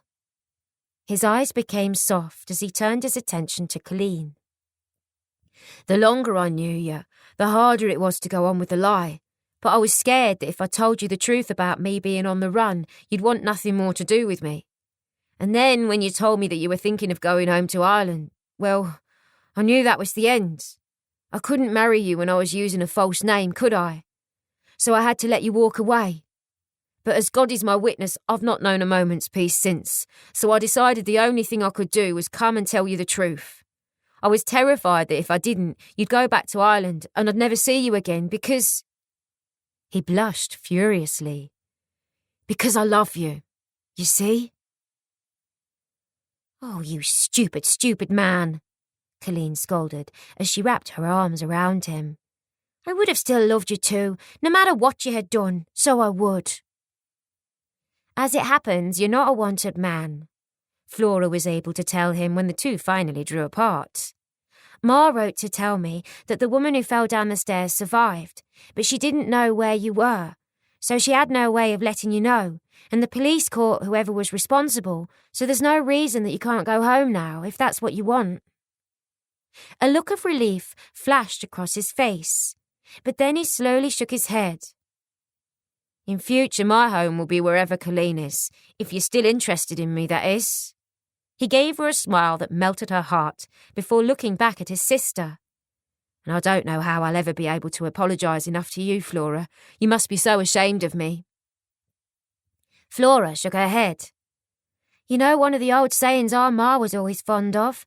People who live in glass houses shouldn't throw stones. How can what you did be any worse than what I did when I pretended to be Connie? Her Aunt Alexandra was so kind to me when I first came. I'm so ashamed of what I did, and I live in constant fear of being found. I've no doubt she must hate me now. But she doesn't, Ben told her. And when I went to see her, she was more concerned about your whereabouts than angry with you. Really? A little weight seemed to lift from Flora's shoulders. If the police hadn't been informed of what she'd done, perhaps one day she could go home too. And maybe, just maybe, Jamie would give her a second chance. Ben reached for her hand across the table. Oh, Flora, we've both made mistakes, and God knows I've been a fool. But I could never hate you. When I found out you were alive, I wanted to dance down the streets. Flora looked into his sincere brown eyes, and her own filled with tears. Standing up, she went around and, as Ben stood too, brother and sister embraced for the first time in nearly a year. But considering all that had happened during that time, it seemed more like a lifetime. Then Flora pulled gently away and left him and Colleen to be alone.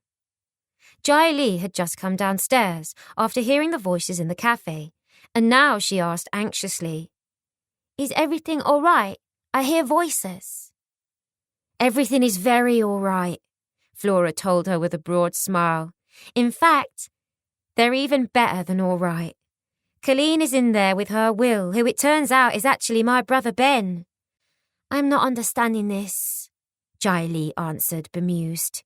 "You must be explaining it more to me." And so slowly, Flora did just that. And by the time she had finished, Jai Lee was smiling. "This very good, yes?" Flora nodded.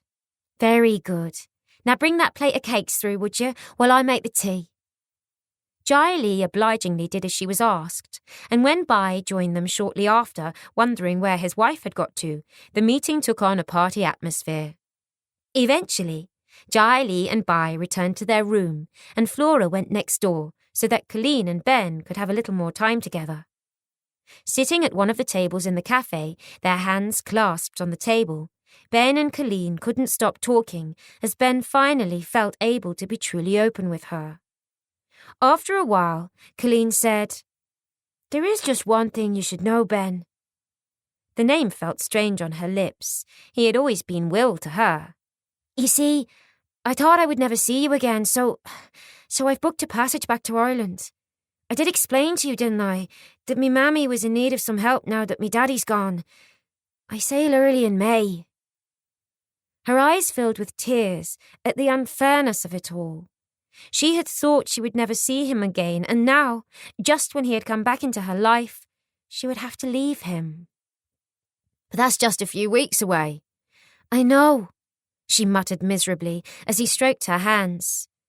"But there's nothing I can do about it now. I've already writ to tell me mammy I'm coming, and I can't go letting her down now, can I?" Ben stared off into space for a while, then a smile slowly formed at the corners of his lips. "Of course you can't let her down," he agreed. "But there's nothing to stop me coming with you, is there? As your husband, of course." He grinned at her shocked expression and dropped to one knee. "Look, I'm not making a very good job of this, am I? What I'm trying to say is, Colleen, will you make me the happiest man on earth and marry me? Please?" "Is this some sort of a joke?" Colleen frowned. Ben shook his head. "It most certainly is not. So, I ask again, will you please say you'll marry me? This hard floor is making me knee ache something chronic."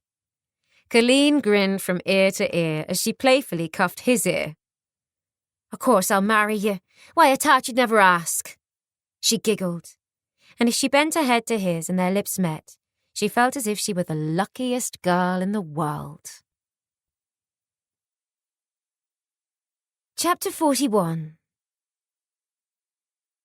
"Lordy, you mean to tell me I have another wedding to organise?" Hattie said the next morning when she arrived at work, to be met by a bright-eyed Colleen who quickly explained what had happened the night before.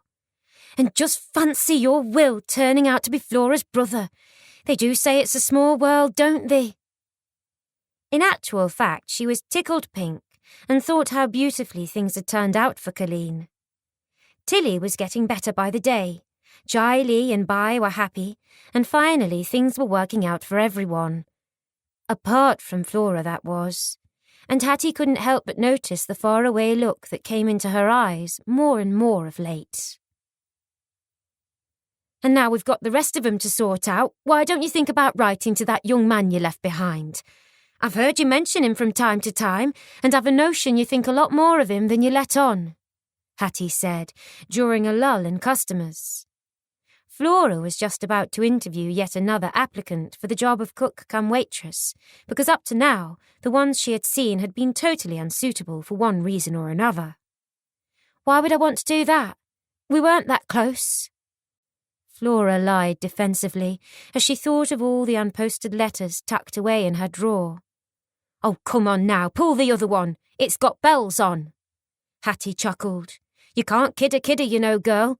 Why, there's times when you walk about the place with a face like a wet weekend on you, so perhaps it's time to do something about it." "You don't understand," Flora sniffed. "I was more interested in an adventure on the Titanic and seeing New York than staying with Jamie. He's hardly going to forget that easily, is he now?" Hattie shrugged. "That all depends on how much he thought of you." The shop door opened then, and there was no more time for discussion as Flora hurried away to interview the latest applicant. But Hattie had certainly got her thinking. As Flora and the middle-aged woman took a seat, she thought she looked faintly familiar, and then she realised where she had seen her before. She had worked in the laundry with her. It seemed like a very long time ago now. "It's Hilda Nelms, isn't it?" Flora held her hand out and the woman shook it. She was tall and thin with dark hair that was tinged with grey here and there, but from what Flora could remember of her, she'd been a very hard worker. "I recognise you from the laundry." "Why, of course." She raised her eyebrow. My, that was some to do with young Juan, wasn't it? She shook her head. To tell the truth, none of us were sorry when we heard what had happened to him. He was a bad lot. Taken down more than enough young girls he had. It's broken his mother, though. Did you know she's closed the laundry and gone back off to China? Best place for her, if you were to ask me. It was slave labour working at that place, and I never heard her say a kind word to anyone. But anyway, that's why I'm here. It was a job at the end of the day, and now that's finished, I need another one. Have you ever worked in a cafe before? Flora questioned, and the woman shook her head. No, I won't lie, I haven't. But I'm a quick learner, and I'm not afraid of hard work. And I'm a pretty mean cook, even if I do say so myself. She winked at Flora in a friendly fashion. I had to be with 5 growing boys to feed. So you wouldn't mind helping out in the kitchen and serving in here? Hilda shook her head. I'll do whatever is needed, and gladly. Flora smiled. The woman was just what she was looking for, clean and tidy and friendly too. She quickly told the woman what hours she would work and what the wages would be, and when Hilda smiled in agreement, they shook hands on it. I can start right away if you need me to, Hilda offered helpfully. All my lads have grown and flown the nest now, so time is heavy on my hands since Mrs. Young closed the laundry. It'll be nice to have something to do again and a bit of money coming in. In that case, go straight through to the kitchen. Flora pointed her in the right direction. Jai Lee and Hattie will show you the ropes, and you'll meet Colleen shortly. She's just popped out food shopping. By the end of the day, it was obvious that Hilda was going to fit in perfectly, and she and Hattie were getting on like a house on fire. It's nice to have someone nearer me own age to chinwag to, Hattie said happily as she collected her hat and coat. Not that I don't enjoy working with you young'uns, she added hastily. But now I'd better get home and get our Ernie something to eat before he goes off to see Tilly. She went on her way humming merrily, just as Ben arrived, and suddenly Flora felt like the odd one out. Colleen had Ben now, Jai Lee had Bai, and it made her feel lonelier than ever, although she was thrilled to see them all so happy. I'm going next door. Can I leave you to lock up? She tactfully asked Colleen, guessing that it would give her and Ben some time alone. They had a lot to talk about, and lots of plans to make for their future. Colleen had told her earlier in the day that they were going to set the date for the wedding for just before they sailed to Ireland, and Ben had said that he would be going to the booking office to change the single berth that Colleen had booked aboard the ship for a double and buy a ticket. They would be husband and wife by then, after all. Suddenly, they were all immersed in wedding plans again, and Colleen had a permanent smile on her face. Like Jai Lee, she had opted to have a quiet wedding, and she and Hattie happily went off to buy the material for her dress one cold and windy morning. When they arrived back at the cafe, Colleen's cheeks were rosy and her eyes sparkling as she showed them all what she had chosen. It was a heavy white satin, and Hattie could hardly wait to get started on it. It'll be straight and ankle length with a chiffon overlay, but we've bought lots of pearls and sequins to sew onto it, so it should look wonderful with Colleen's red hair, Hattie told them excitedly. She's agreed to wear a little veil and all, she went on approvingly.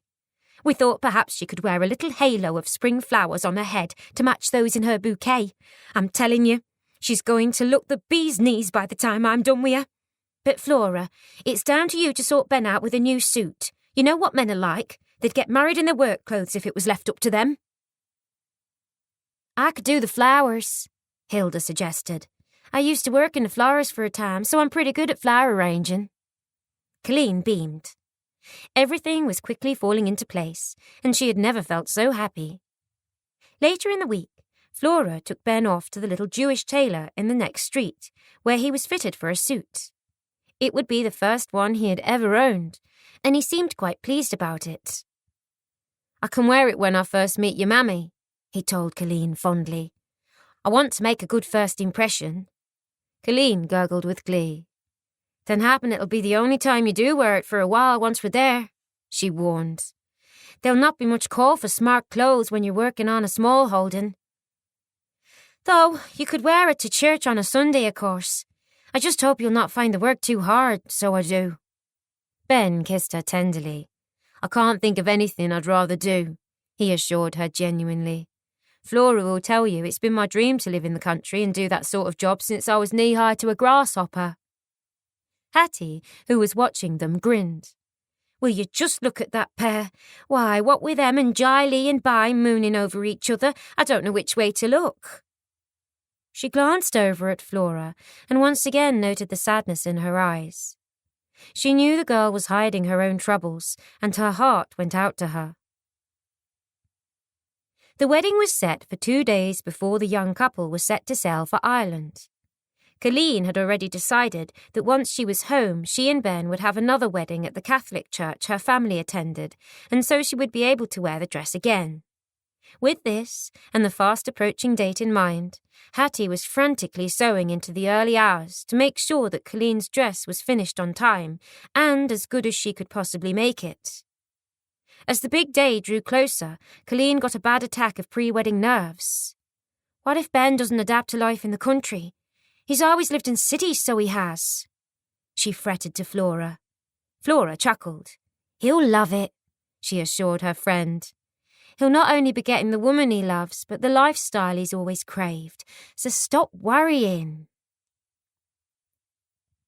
At last, the day of the wedding dawned, and it was a bright and clear May morning with the promise of sunshine to come. As they all helped Colleen get ready, Hattie nodded towards the window. Would you just look at that sky now? She sighed happily. Don't they always say the sun shines on the righteous? Colleen turned then to study herself in the cheval mirror in her bedroom. Hattie had done a wonderful job with her dress, and it shimmered and sparkled with every move she made. Come on then, Hilda ordered bossily. Let's get this crown and the veil on you now. I don't want it wilting. She had been up since the early hours of the morning, fashioning the crown from tiny rosebuds, sweet-smelling freesias and baby's breath, and it was truly beautiful. Almost as beautiful as the bride whose head it nestled on.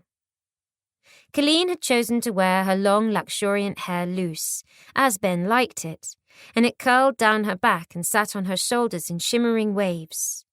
A perfect foil for the snow-white dress and veil. Hilda had also made her a small posy of flowers to match those in her headdress, and when she was completely ready, she hardly recognized herself in the looking-glass. You look absolutely stunning, Flora told her with a catch in her voice. But come on now, Ernie is downstairs waiting for you in his best bib and tucker, all ready to give you away, and I don't want you keeping my brother waiting. The others had drifted off downstairs by then, and now Colleen's eyes filled with tears as she looked at the girl she had come to love like a sister. I'm so happy I feel like I could fly, she said solemnly as she took Flora's hands in her own. But I'm going to miss you so much. We've been through a lot together since we've known each other, haven't we? We certainly have, Flora agreed, her own voice gruff. But you and my brother are written in the stars. You're perfect for each other, and I know you're going to be really happy together. And it's not as if we won't keep in touch, is it? I shall write to you every single week. Well, perhaps every single month. I've never been much of a letter writer. She hugged Colleen warmly, careful not to crease her dress. Then, her voice firm again, she ordered, Now downstairs with you, else we're going to be late, and I don't want my brother thinking you've stood him up. And so, arm in arm, they left the room. Downstairs, everyone was dressed up in their Sunday best, smiling and happy, and they all agreed that Colleen looked absolutely beautiful, causing Hattie to puff out her chest with pride. Suddenly, every minute she had spent labouring over Colleen's dress was worth it. Jai Lee had chosen to wear her own wedding dress again for the special occasion too, and would act as Colleen's bridesmaid. It was a happy group that piled into the 2 cars that Flora had ordered to take them to the register office, and they were happier still when they saw Ben's face. At the first glimpse of his bride-to-be, he looked so proud that they thought he might burst. The service was simple but sweet, and Colleen and Ben had eyes only for each other. It was as if they were the only 2 people left in the world, and by the time the registrar pronounced them husband and wife, there was not a dry eye in the house.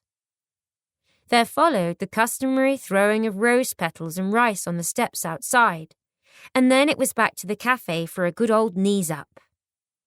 It's been a good day, hasn't it?" Hattie said happily that evening as she looked across at the young couple. She was keeping an eye on her Ernie too, who had fetched Tilly to join in the celebrations. She was looking much better now, much to everyone's relief, although she was still walking with quite a severe limp, and possibly always would. Lowering her voice, she leaned over to Flora and nodded over at her son as she whispered, "And between you, me and the gatepost, I shouldn't be surprised if there wasn't another wedding in the offing before too much longer. Look at the way my Ernie is looking at Tilly. I reckon he's smitten all right." Flora nodded in agreement.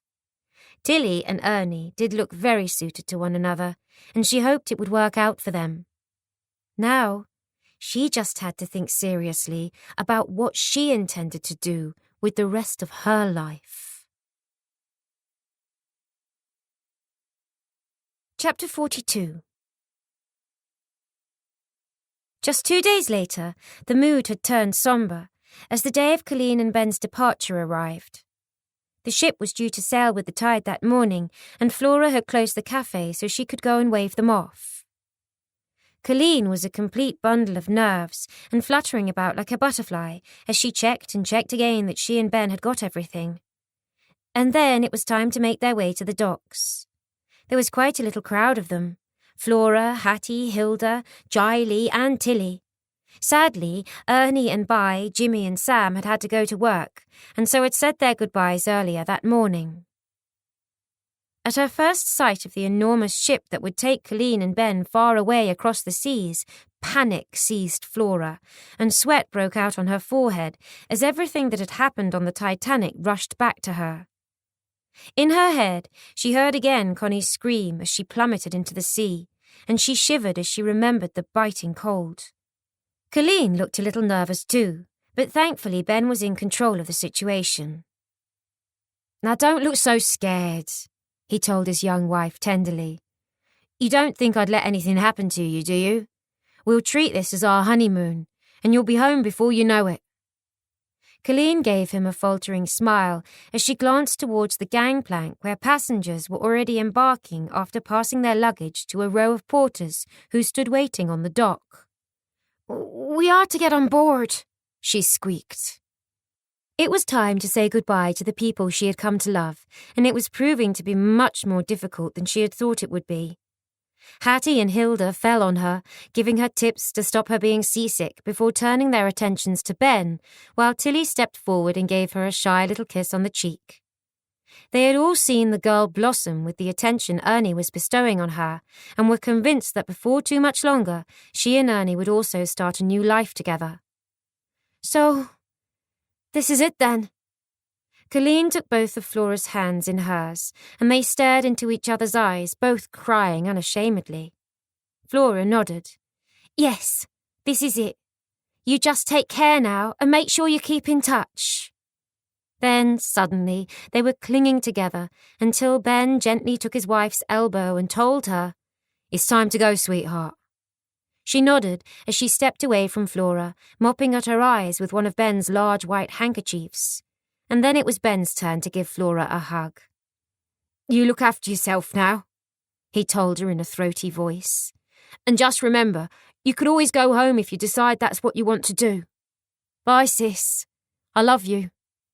"I love you too," she gulped, as he led Colleen away, and soon they were standing at the rail aboard the ship, waving furiously.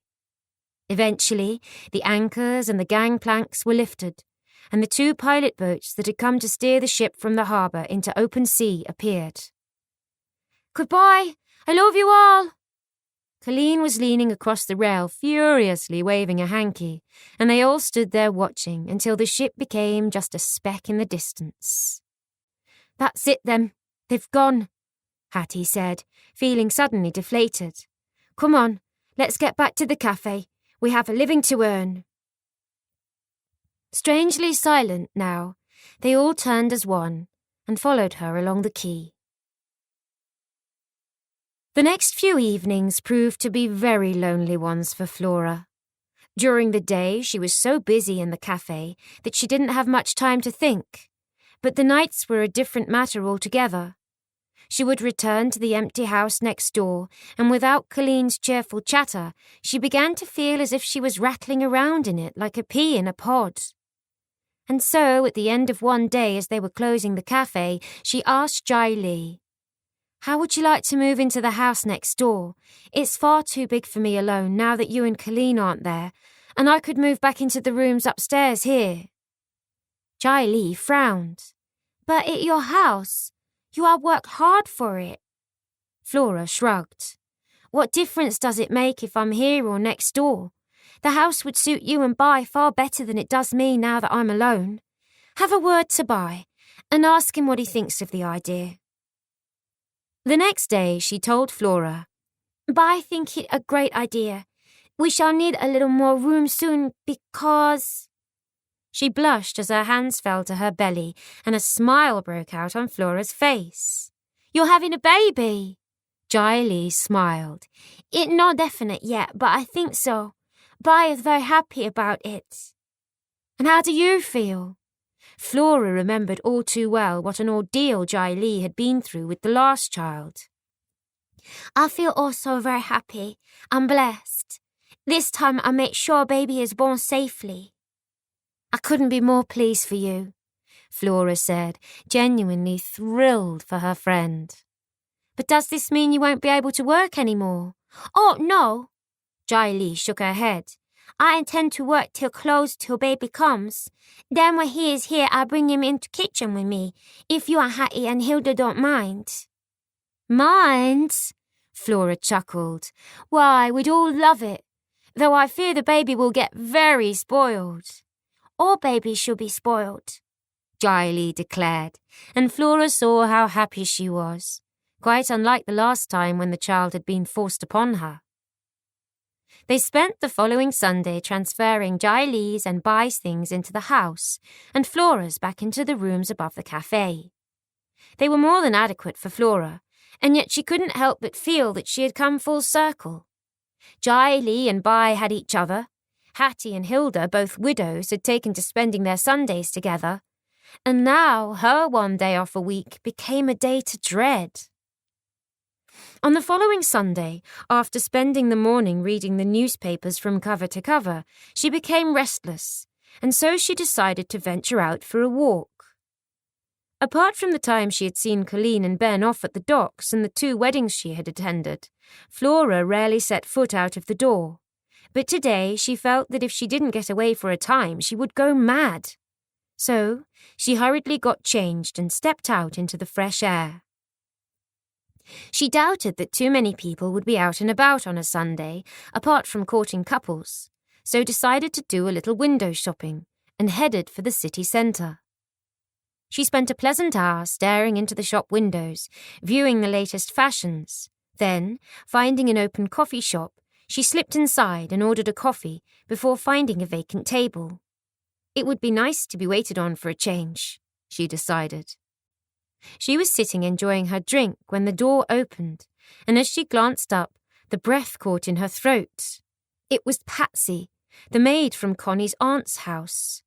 She spotted Flora almost immediately and hurried over to her with a wide smile on her face, looking very pretty in an up-to-the-minute dress and a smart hat.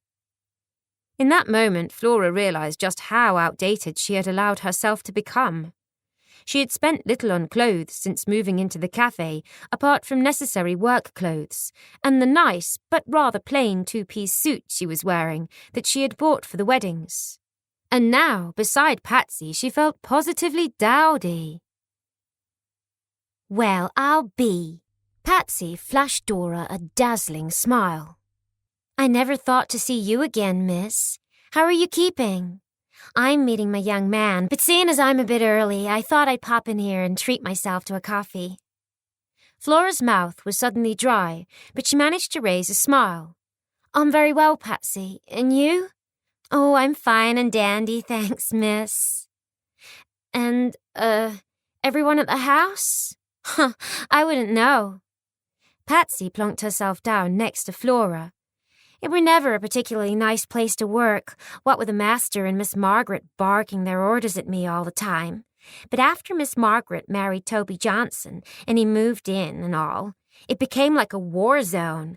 So I put my notice in and scarped. I miss the mistress, though. Poor sod. I'm working in the soap factory now. Less hours, more money, and I love it. She ended breathlessly. It wasn't a marriage made in heaven, then, Flora said with a little smile, and Patsy chuckled. Hardly. They were at it like cat and dog, even before the honeymoon were properly over. He made no secret of the fact that he only married her for her money, 'cause its parents were ready to disown him. And she, well, I reckon she'd have married anybody just so she got a ring on her finger. She's paying for it now, though. He leads her a merry dance, what with his gambling and his women, and serves her right, that's what I say. But what have you been doing with yourself? I thought you might have gone back home to London. Flora shook her head, afraid to say too much. Oh, this and that. You know, I get by. Right. Well, it's been lovely to see you. The mistress were right upset when you upped and left, I don't mind telling you. Not that I blamed you. But now I suppose I better go and see if that young man of mine is there yet. I just glanced at the clock and realized it's later than I thought. Bye, miss. Take care of yourself. And you. Goodbye, Patsy. As the girl bustled away, Flora couldn't help but smile. It seemed that both Margaret and Toby had met their match in each other, but she found it very hard to have any sympathy for them. As Patsy had pointed out, they deserved each other. Once she had drunk her coffee, Flora set off for home again in a thoughtful mood. Patsy hadn't mentioned that anyone was looking for her, so perhaps she could begin to think of going home again. There was nothing to keep her in New York anymore, after all, apart from the business and the house. Later that week, she received a letter from her mother. Flora had written to her a couple of months before to let her know about Ben and his impending wedding to Colleen.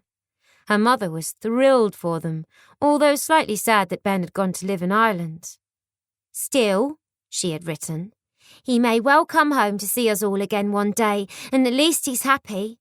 But when are you coming home, Flora? We miss you all so much. Flora looked around at the little business she had built up and thought of the house next door. If she did go home, and it was a big if, what would she do with them? Lee and Bai had made the house their home, and Hattie and Hilda depended on the business for their livelihoods now, so selling them on was out of the question. And what would she do when she was home? Would she look for Jamie and try to win him back? Did she even dare? Later that night, as she lay in bed pondering over everything yet again, the answer came to her in a flash, and suddenly she saw a way of going home without hurting anyone that set her heart pounding. Chapter 43. It was late the following afternoon, when they finally had a quiet spell, that Flora was able to assemble everyone in the kitchen so she could have a word with them, and her solemn face immediately began to make them feel nervous. Is something wrong, dearie? Hattie asked nervously. Flora shook her head. No, not wrong exactly, but I do need to talk to you. She turned around at their anxious faces and went on. The thing is, as I'm sure you're all probably aware, I miss my family terribly, and so, well, the long and the short of it is I've decided to go home. Oh, I see, Hattie said dully. She had come to look upon Flora almost as a daughter, and she admired her tremendously. How many other young women her age had managed to achieve what she had, after all? And of course she would miss working at the cafe so much, but why I wanted to talk to you all was to tell you what I intend to do with the house and the business, Flora went on, knowing that she had their full attention. Then, turning to Lee, she told her, I really don't want to sell the house. It's all bought and paid for now, and I was saving again to buy the cafe instead of renting it off Dora. So I thought, how would you and Bai feel about buying the cafe if I signed the house over to you? What? Jai Li looked shocked. But you worked so hard to do all this. She spread her hands to add emphasis to what she was saying. And me and Bai no have money to pay for it all. No, you misunderstood me, Flora told her patiently. I'm not asking you to buy it straight away. What I thought was you could take the business over, and once you've managed to save enough to buy the cafe, you could then pay me a little at a time what the house cost. But not until you're comfortable and making a profit, of course. It wouldn't matter if it took a year or two. I have no doubt that you'll be able to pay for the cafe too, in no time, with what we're taking in there now. All I'd need to do is have it signed over into your names. And you, Hattie, I was wondering if perhaps you'd like to come and move into the rooms above the cafe. You've said that you think it's only a matter of time before Ernie and Tilly get wed, so if you carried on paying the rent on your house for now, they'd have a home to move into. They all stared at her for a moment open-mouthed, but then Jai Li objected. But they're not fair. You worked so hard to build business up.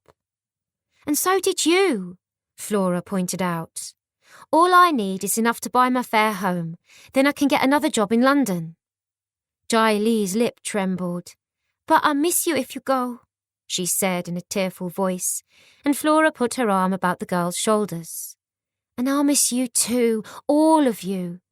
But I'm not really happy here and I miss my family so much. For what it's worth, I think it's a grand idea, Hattie said, already picturing herself in the comfy rooms above the cafe. And it'd be nice not to have to turn out in all weathers to come to work. But are you quite sure this is what you want, dearie? Flora nodded. Quite sure. So if you speak to Bai, Jai Li, and if you're all happy with the idea, I'll set the wheels in motion. I can speak to Dora for a start, but I don't see a problem there. So long as she gets her rent regularly, she won't mind who pays it. And I can get the papers drawn up to change the name on the deeds of the house tomorrow. Then it'll be yours, all legal and above board, and you can pay me back when you can. I not know what to say, Jai Li said chokily. You give us a whole new future, but we miss you so much. I'll miss you too, Flora told her, and turning about she quickly busied herself at the stove before she broke down completely. Over the next few days, Flora had everything transferred into Jai Li and Bai's name. She also sent a note to Dora, asking her to pop in when she could. Dora breezed in a few days later, done up to the nines in a waft of perfume that almost took Flora's breath away. Her face was heavily made up, and she had a little hat perched at a jaunty angle on her bleached blonde hair. So you wanted to see me. What's the emergency? She asked, settling into a chair and lighting a cigarette as she glanced around at the cafe approvingly. She was the first to admit that when she had owned it, it had been sadly neglected. But with all her hard work, Flora had transformed it into a business to be proud of. There's no emergency as such, but I wanted to tell you what my plans are. Flora quickly told her what she intended, and when she had finished, Dora narrowed her eyes and peered at her. Are you quite sure this is what you want, after all the hard work you've put into the place? Flora nodded decisively. Yes, I am, but I think I can promise things will go on just the same as they are now. Jai Li is very efficient and more than capable of doing everything that I do. She and Colleen have been running the place with me since the beginning, and I could never have done it without them. So after all her hard work, it would be wrong to put her out of her home and a job. So this is for the best all round. Well, I ain't got a problem with it if you ain't, Dora said in her usual forthright way. So, I'll wish you all the best of luck for the future, love. I must admit, when you first come to telling me what you wanted to do, I had reservations. You were so young and I didn't think you'd last a month, but you proved me wrong. When are you thinking of leaving? I haven't got that far yet, Flora admitted with a rueful grin. I've been too busy running around trying to sort out everything for Jai Li, but as soon as I know, I'll let you know. You do that. I'd like to come and say goodbye. Dora leaned forward then, and in a rare, affectionate moment, planted a kiss on Flora's cheek. You're a plucky kid, she said thickly, and snatching up her gloves, she swept out of the cafe like royalty with her head in the air, leaving Flora to swallow the huge lump in her throat. It was only now that she had decided to leave them that she was realising just how much they had all come to mean to her. A week later, Flora booked a passage on a ship back to London for early in July, and suddenly it was all real. She really was going home. She had written to tell her mother and could hardly wait to see her family now. And, as always, when she had momentous news or needed to get something off her chest, she also wrote another letter to Jamie. My dearest Jamie, so, my passage to England is booked. I set sail on the 4th of July, and I very much hope that you will want to see me when I am home.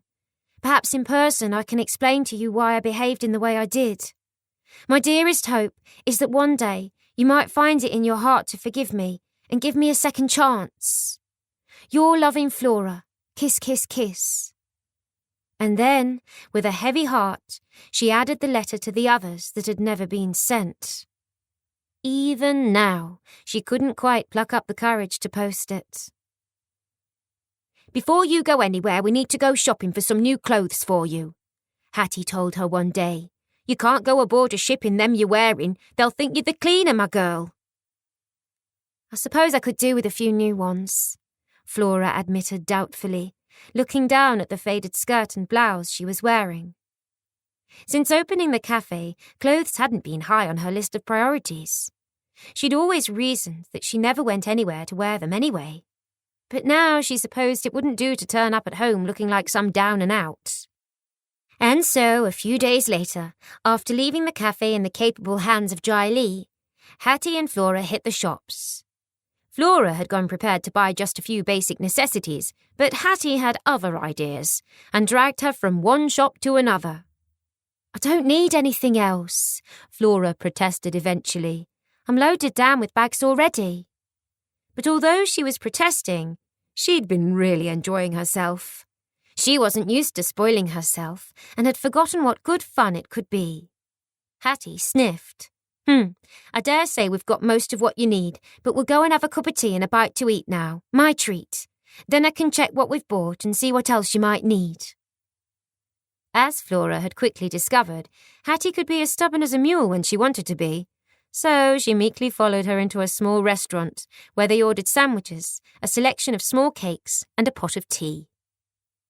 While they were eating, Hattie rifled through the bags and smiled with satisfaction. I reckon a nice new pair of shoes and a new coat and you'll be able to hold your own against the gentry now, she chuckled. But don't think we're done yet. I'm taking you to the hairdresser's then for a good trim. How long's it been anyway since you had a decent haircut? I can't remember. Probably about 2 years or so, Flora admitted hesitantly. Shortly after, they were off again, and Flora began to wonder where Hattie got all her energy from. She was really quite remarkable for a woman her age, and showed no sign of tiring whatsoever. At the hairdresser's, Flora was placed in a chair, while the young woman who was about to cut her hair eyed her thoughtfully through the mirror. Slightly shorter styles are getting very popular, you know, she told Flora as she fingered her silky tresses, and I think it would really suit you. How about I trim it up to your shoulders? You could always have it cut shorter next time if you like it, but for now, it would still be long enough for you to put it up if you wanted to? I'm not sure, Flora said hesitantly, but Hattie was right behind her, nodding vigorously. Go on! What have you got to lose? You're only young once, she urged persuasively, and it'll soon grow back if you don't like it. Flora took a great gulp and nodded. Go on then. She sat nervously watching the young hairdresser snipping away as her hair fell in sheets to the floor until she could bear to look no longer and closed her eyes. All right, you can look now, the girl said eventually, and Flora cautiously opened her eyes to peep in the mirror. She gasped with surprise when she saw her reflection, and a smile spread across her face. Her hair felt bouncy and light, and she actually loved her new look. It looks wonderful, Hattie said approvingly.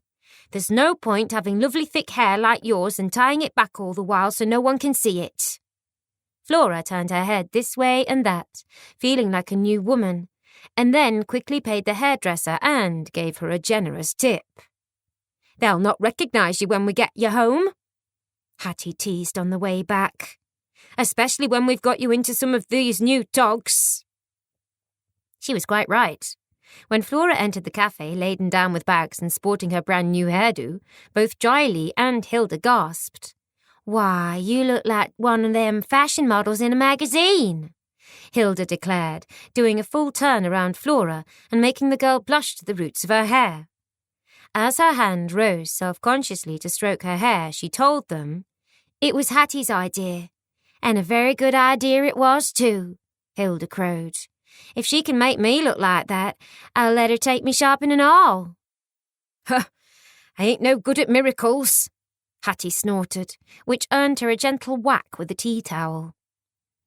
During their next quiet few days, Flora tipped all her new clothes out onto the table for them all to look at, and they couldn't help but be impressed. "It's about time you treated yourself," Hilda said, as she held a fine lawn blouse up to inspect the stitching. But then the bell above the cafe door tinkled, and Flora hastily stuffed all the new clothes back into the bags and dumped them on the stairs leading to her rooms until later. The shopping spree was over, and for now, at least, it was back to business as usual. Chapter 44. Flora had jammed all her clothes and possessions into an old carpet bag that she had found in the market for a pittance. But 3 days before she was due to sail home, Hattie, Hilda and Giley surprised her one evening when they presented her with a brand new brown leather suitcase. "We clubbed together to buy it," Giley told her solemnly. "It's our going away present to you." Flora was so touched that for a moment she couldn't speak.